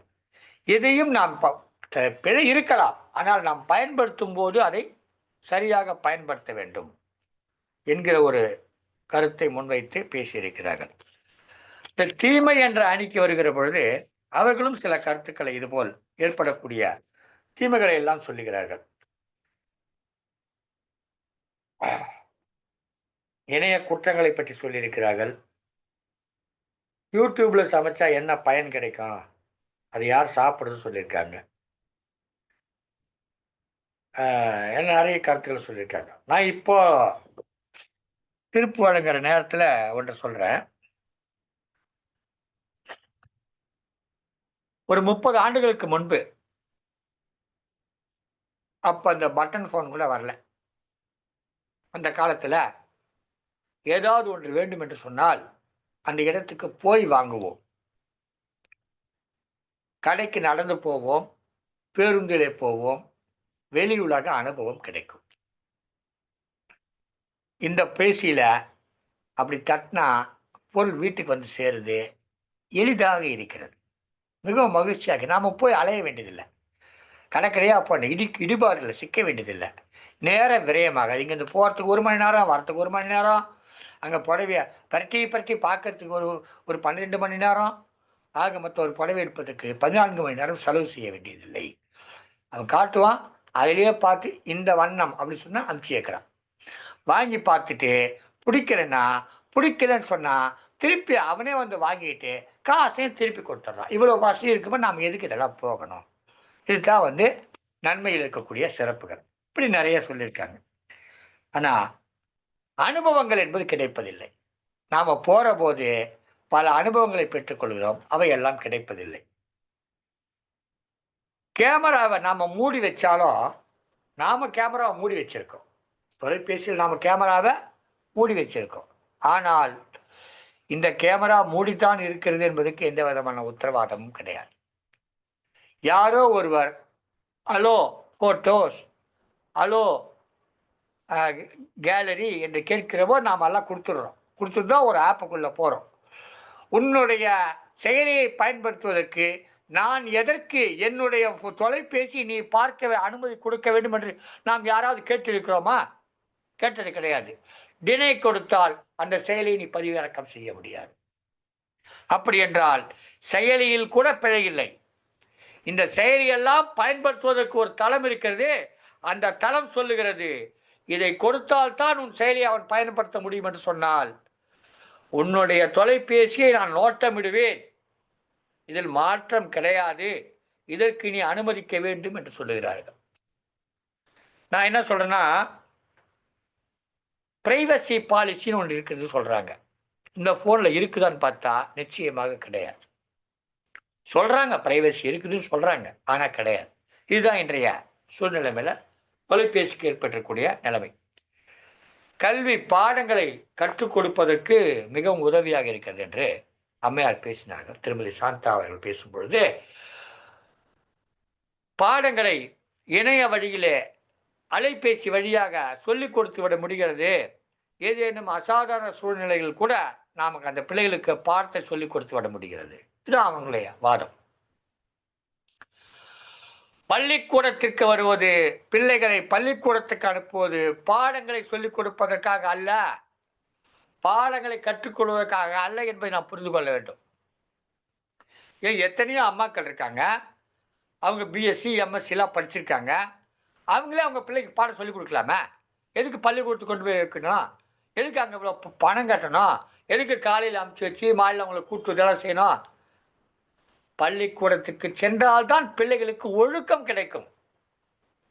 பள்ளிக்கூடத்துக்கு பிள்ளை அனுப்புவது பாடம் கற்பதற்காக மட்டுமல்ல, மிக முக்கியமாக ஒழுக்கத்தை கற்றுக்கொள்வதற்கு. பள்ளிக்கூடத்துக்கு வர்ற பிள்ளையே ஒழுக்கத்தை சரியாக கற்றுக்கலன்றதான் இப்போ பிரச்சனை. இந்த நிலைமையில் அவளுக்கு இணைய வழியாகவும் பாடம் நடத்தினால் அவளுக்கு எந்த ஒழுக்கம் வரும்? ஒரு வேடிக்கை சொல்லுவார்கள், ஒருத்தர் ரெக்கார்ட் பண்ணி வச்சுட்டு எஸ் எஸ் எஸ் எஸ்ன்னு சொல்ற மாதிரி ரெக்கார்ட் பண்ணி வச்சுட்டு அந்த குவிய வழி கூட்டத்தை அட்டன் செய்து கொண்டிருந்தாராம். இதை கண்டுபிடிப்பால் இன்னொருத்தர் முயற்சி செய்தாராம். பார்த்தால் அந்த ஆசிரியர் அதைத்தான் செய்து கொண்டிருக்கிறாராம். இப்படித்தான் நடந்து கொண்டிருக்கிறது என்று ஒரு நகைச்சுவை பார்த்தோம். வங்கி கணக்கு. ஒரு வங்கியிலிருந்து எனக்கு ஒரு செய்தி வந்தது. நீங்கள் உங்கள் அலைபேசியிலே இந்த செயலியை பயன்படுத்துகிறீர்கள், இந்த செயலி ஆபத்தானது, எனவே இதை நீக்கிவிடவும் எனக்கு ஒரு வங்கியிலிருந்து செய்தி வருது. அப்படி என்று சொன்னால் இந்த என்னுடைய தொலைபேசி அந்த வங்கியால் வேவு பார்க்கப்படுகிறது என்று பொருள். வங்கி வேவு பார்த்தால் அது தவறு செய்யாது, அது நேர்மையாக இருக்கும், எனக்கு புரிகிறது. இதை போலத்தானே அந்த செயலிக்காரனும் வேவு பார்ப்பான். அப்ப அந்த செயலிக்காரன் வங்கியை வேவு பார்த்தால், வங்கியினுடைய கணக்கை வேவு பார்த்தால் என்னுடைய தொகை என்ன ஆவது, அதனுடைய கதி என்ன ஆவது? எனவே அந்த செயலியை நீக்க வேண்டும் என்று சொன்னார்கள். நீக்கிவிட்டோம். நான் நீக்கிவிட்டேன். அந்த செயலியை நீக்கிவிட்டு தான் பயன்படுத்தி கொண்டிருக்கிறேன். இப்படி பல செயல்பாடுகள் இருக்கிறது. இப்போ புதுசா ஒன்று வந்திருக்குது. University of Madras, Annamalai university, Bharathidasan university, Bharathiar university, அப்புறம் மாகாணங்களில் இருக்கக்கூடிய யூனிவர்சிட்டி, வெளிநாடுகளில் இருக்க யூனிவர்சிட்டிலாம் நிறைய இருக்குது. இப்போ புதுசாக ஒரு யூனிவர்சிட்டி வாட்ஸ்அப் யூனிவர்சிட்டின்னு வந்துக்குது. நிறைய இந்த வாட்ஸ்அப்பில் வர செய்தியை படிச்சுட்டு இவங்க கிட்டத்தட்ட ஒரு டாக்டர் மாதிரி ஆயிட்டாங்க. அன்றைக்கி ஒரு செய்தி பார்க்குறேன். காலையில் எழுந்தோடனே பச்சை தண்ணி குடி. இன்னொருத்தன் சொல்கிறான் சுட தண்ணி குடி. சுட தண்ணி மட்டும் குடிக்காது, அதில் சுக்கு போட்டு குடி. சுக்கு போட்டு குடித்தா போது, அது நீ மிளகு போட்டு குடி. இல்லை அதெல்லாம் குடித்தா வயிற்றுல புண்ணாயிடும், அதை குடிக்காத. சரி, மத்தியானம் என்ன பண்ணுறது? மத்தியானம் காய்கறி சாப்பிடு. காய்கறி மட்டும் சாப்பிட கூட கொஞ்சம் சாதம் சாப்பிடு. சாதம் சாப்பிட்டா இது வரும், அதனால காய்கறி சாப்பிடு. இப்போ என்னதான் சாப்பிட்றது? காலையில் சுண்டல் சாப்பிடு, அவிச்ச சுண்டல் சாப்பிடு, முளைக்கட்ட சுண்டல் சாப்பிடு, இந்த சுண்டல் சாப்பிடு, அந்த சுண்டல். படுக்கிற போது இந்த பக்கம் திரும்பி போடு, அந்த பக்கம் திரும்பி போடு, கவுந்து போடு, குப்புறப்படு, மல்லாந்து போடு. எப்படிதான் நான் படுக்கிறது தெரியல. கடைசியில் இந்த வாட்ஸ்அப் செய்தியை கேட்டு கேட்டு கேட்டு அவன் டாக்டர் ஆயிட்டான். நானே இப்போ சொல்கிறேன், நிறைய செய்தி சொல்லாது. நானே கிட்டத்தட்ட ஒரு 3/4 டாக்டர் ஆகிட்டேன். எதாவது கேளுங்க, நீங்கள் என்ன சொல்லுங்களேன். தலைவலின்னு சொல்லுங்க, உடனே நான் சொல்லுவேன். கை காலில் வலி, முருங்கைக்கீரை சாப்பிடுங்கள் அப்படின்னு உடனே சொல்லுவேன். முருங்கைக்கீரை சாப்பிடுங்கள். என்னமோ முருங்கைக்கீரை சாப்பிட்டு முருங்கைக்கீரை பயனடைஞ்ச மாதிரி சொல்லிக்கிட்டு இருப்பேன். இருமலாகுதுங்க, லவங்கத்தை அடக்கி கொள்ளுங்கள். நான் ஒரு டாக்டர். அதாவது டாக்டர்களில் கூட, மருத்துவத்தில் கூட, அலோபதி மருத்துவத்தில் கூட பார்த்தீங்கன்னா கண்ணுக்குன்னு ஒரு டாக்டரு, காதுக்குன்னு ஒரு டாக்டரு, மூக்குக்குன்னு ஒரு டாக்டரு, எலும்புக்குன்னு ஒரு டாக்டரு, ஒபிசிட்டின்னு ஒரு டாக்டரு, பிரசவத்துன்னு ஒரு டாக்டரு, இப்படி பல டாக்டர் பிரிவாக இருக்காங்க. ஆனால் நான் என்ன கேட்டிங்கன்னா எல்லாவற்றுக்கும் வைத்தியம் சொல்லுகிறேன். 4 நாள் அழகிராஜாவாக மாறிவிட்டிருக்கு. எதனால்? Because I am get doctor degree in WhatsApp university. So WhatsApp யூனிவர்சிட்டியில் நான் டாக்டர் பட்டம் வாங்கியிருக்கிறதுனால நான் ஒரு பெரிய டாக்டர் ஆகிட்டேன். இப்போ எனக்கு ஒரு டாக்டரே ஃபோன் பண்ணி, இப்போ டாக்டர் சொக்கலிங்கமே ஃபோன் பண்ணி என்கிட்ட கேட்டாலும், ஐயா அது ஒன்றும் இல்லைங்கய்யா, உங்களுக்கு ஒரு மாதிரி உடம்பு தளர்ச்சியாக இருந்தாலும் மயக்கம் வராமல் இருந்தாலும் உடனடியாக நீங்கள் குளோபிடாக்டர் 4 மாத்திரை எடுத்துங்க, அஸ்தவசி 4 மாத்திரை எடுத்துங்க சொல்லுவேன். ஏய், நான் தான் டாக்டர் சொக்கலிங்க, இதய நோய் சிகிச்சை மருத்துவர். ஐயா நீங்களையா, அப்போ பார்த்து எடுத்துங்கய்யா அப்படின்னு. அந்த மாதிரி ஆகிப்போச்சு என்னோட நிலைமை. இந்த வாட்ஸ்அப்பை பார்த்து பார்த்து பார்த்து கிட்டத்தட்ட மனிதர்கள் குழம்பி போயிருக்காங்க. நல்லது இருக்காட்ட, நல்லது இருக்குது, இல்லாமல் இல்லை இந்த கேம்ஸு. ஆனால் இந்த சிறுவர்கள் எதை நாடுகிறார்கள் என்று நாம் பார்க்க வேண்டும். நல்லது இருக்குது, தொலைபேசி நல்லது இருக்கு, ஆனால் அவங்க எதை நாடுறாங்க? நல்லதை நாடினால் நமக்கு பிரச்சனை இல்லை. தொடர்ந்து இதை பார்க்கிற பொழுது தீய செய்திகள் வருகின்றன. நீங்கள் யூடியூப்பை பார்த்துக்கிட்டே இருங்க, கொஞ்ச நேரம் பொறுத்து உங்களுக்கு தேவையற்ற உங்களுக்கு ஊறு விளைவிக்கக்கூடிய செய்திகள் வர ஆரம்பித்து விடுவோம். அப்போ அந்த பிள்ளைகள் அதிலே வீழ்ந்து விடுகிற பொழுது என்ன நேரிடுகிறது? எனவே தொலைபேசி வேண்டுமா வேண்டாமா என்று கேட்டால் மிக அருமையான ஒரு கருத்தை சொன்னார்கள் திருமதி கிரிஜா ராஜசேகர். வேண்டுமா வேண்டாமா என்பதல்ல எங்களுடைய கேள்வி, வேண்டும் என்பது எங்கள் கேள்வி, எங்கள் பதில். வேண்டாம் என்று நாங்கள் சொல்லவில்லை. ஆனால் வேண்டும் என்று சொல்லக்கூடிய இந்த அலைபேசியால் நமக்கு அதிகம் நன்மை விளைகிறதா, அதிகம் தீமை விளைகிறதா என்று கேட்டால் நன்மை விளைகிறது, நிச்சயமாக நன்மை விளைகிறது. 90% நன்மை விளைகிறது, தீமை 10% விளைகிறது. நான் கேட்கிற கேள்வி, என்னிடம் 90 மில்லி லிட்டர் பால் இருக்கிறது, 990 மில்லி லிட்டர் பால் இருக்கிறது, 10 மில்லி லிட்டர் விஷம் போடுகிறேன், நன்றாக இருக்குமா? தீமையின் அளவு குறைவாகத்தான் வருகிறது, 10% தான். ஆனால் அந்த பால் 990 மில்லி லிட்டர் அளவு நன்மையை தரக்கூடிய அந்த பால் இந்த 10 மில்லி லிட்டர் அளவுக்கு விஷம் கலந்தவுடனே பால் என்னவாயிற்று? பாலின் பெயர் என்ன? இப்போ நஞ்சு பால் என்று கூட சொல்ல மாட்டோம், நஞ்சு என்று சொல்லுவோம். எனவே பயன் ஏராளமாக இருக்கிறது. ஆனால் அதில் விளையக்கூடிய தீமை நஞ்சு போல் கலந்து இந்த நன்மையையும் புறந்தள்ளி தீமை மேலோங்கி விடுகிறது. தீமையின் அளவு எவ்வளவு என்று பார்க்கக்கூடாது. தீமை தீமை. நன்மை எவ்வளவு கொடுத்தாலும் அந்த தீமையை நீக்க வேண்டும். அதை நீக்குகிற திறன் பேசிக்கும் இல்லை. அந்த திறன் பேசியை பயன்படுத்துகிற பல எதிர்கால, வருங்கால, நிகழ்கால சமூகத்திற்கும் இல்லை. திறன் பேசிக்கும் அந்த தீமை நீக்குகிற திறன் இல்லை. அதை பயன்படுத்துபவர்களுக்கும் அந்த தீமை நீக்குகிற திறன் இல்லை. இதிலே விழுந்து விடுவார்கள், ரம்மியிலே சிக்கிக் கொள்வார்கள், அல்லது தவறான வலை தொடர்புகளிலே சிக்கிவிடுவார்கள் என்று சொன்னால் அது எப்படி நன்மை என்று சொல்ல முடியும்? எனவே நன்மையே பயக்கும் இந்த திறன் பேசி சிறிதளவு தீமையால் சமூகத்தில் புரையோடி விடுகிறது. சமூக விரோதிகள் கைகளிலே சிக்கி நல்லவர்களுக்கு துன்பத்தை தந்து விடுகிறது. அவர்கள் வேண்டினாலும் வேண்டாவிட்டாலும், விரும்பினாலும் விரும்பாவிட்டாலும் தந்து விடுகிறார். ஒரு பள்ளியிலே இருக்கக்கூடிய பள்ளி மாணவருடைய மொத்த பேருடைய தொலைபேசி எண்களையும் ஹேக் செய்து விடுகிறார்கள். ஒவ்வொரு மாணவர் வீட்டுக்காக தொலைபேசியை தொடர்பு கொண்டு, உங்களுக்கு பிரதம மந்திரி திட்டத்திலிருந்து இத்தனை ரூபாய் பணம் வந்திருக்கிறது, 13,250 ரூபாய் பணம் வந்திருக்கிறது, உடனடியாக சொல்லுங்கள், உங்கள் பெயர் இது, உங்கள் மகளின் பெயர் இது, உங்கள் மகள் படிக்கிற பள்ளி இது, இந்த வகுப்பு படித்திருக்கின்ற மொத்த செய்தியும் சொல்லிவிடுகிறார்கள். அந்த தந்தை நம்புவார நம்ப மாட்டாரா? நம்புகிறார். உங்களுக்கு ஒரு ஓடிபி வரும், அதை சொல்லுங்கள் என்று சொல்லுகிறார். இவருடைய பணம் மொத்தம் அவருக்கு போய்விட்டது. 13,250 ரூபாய்க்கு ஆசைப்பட்டு 5,25,000 ரூபாய் தொலைத்து விட்டார். லபோ திபோ என்று கட்டிக்கொண்டு வருகிறார். ஒரு சிலர் தங்கள் வாழ்நாளிலே 30 ஆண்டுகள் பணி செய்து சம்பாதித்து வைத்திருக்கக்கூடிய பணத்தை வங்கியிலே வைத்திருக்கிறார்கள். ஏதோ ஒரு செய்தி வருகிறது, என்னமோ விரல் தவறி கைப்பற்றி அந்த செயலி திறக்கப்படுகிறது. அடுத்த நிமிடம் அவருடைய வங்கி கணக்கிலே அந்த மொத்த தொகையும் மூடு விழா செய்யப்பட்டு விடுகிறது.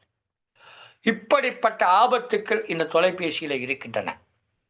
இதை மிக எச்சரிக்கையாக பயன்படுத்த வேண்டும். இதை பற்றி முழுமையாக தெரியாதவர்கள் இதை பயன்படுத்தக்கூடாது. நாம் சொல்லுகிறோம், நிறைய வசதிகள் இருக்கிறது. முன்பெல்லாம் எழுத்துக்களை தட்ட வேண்டும், இப்பொழுது பேசினாலே சொல்லிவிடுகிறது. எல்லாம் வளர்ச்சி தான், சிறப்பான வளர்ச்சி தான், நமக்கு ரொம்பவும் தேவைப்படுகிறது. தடம் காட்டுகிறது, நேரத்தில் தடம் காட்டுகிறது. சில நேரங்களில் தவறான தடத்தையும் காட்டிவிடுகிறது. இந்த தவறான தடத்தில் நாம் சென்று விடக்கூடாது என்பதற்காக தீமையே தீமையே தீமையே என்று பேசினார்கள். நல்ல வழி இருக்கிறதே, அதிலேயே நாம் செல்லலாம் என்பதற்காக நன்மையே நன்மையே நன்மையே என்று பேசினார்கள்.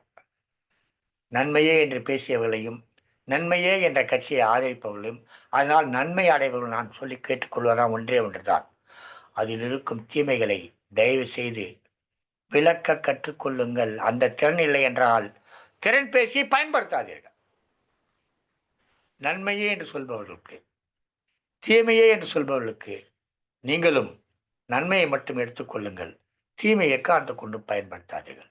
அப்படின்னா அப்ப நன்மையா தீமையா என்று கேட்டால், திறன் பேசியை வைத்திருப்பவர்களுக்கு தீமை, திறன் பேசியை பயன்படுத்தும் திறன் கொண்டவர்களுக்கு நன்மை என்று கூறி இந்த பட்டிமன்றம் நிறைவு செய்ய நன்றி, வணக்கம்.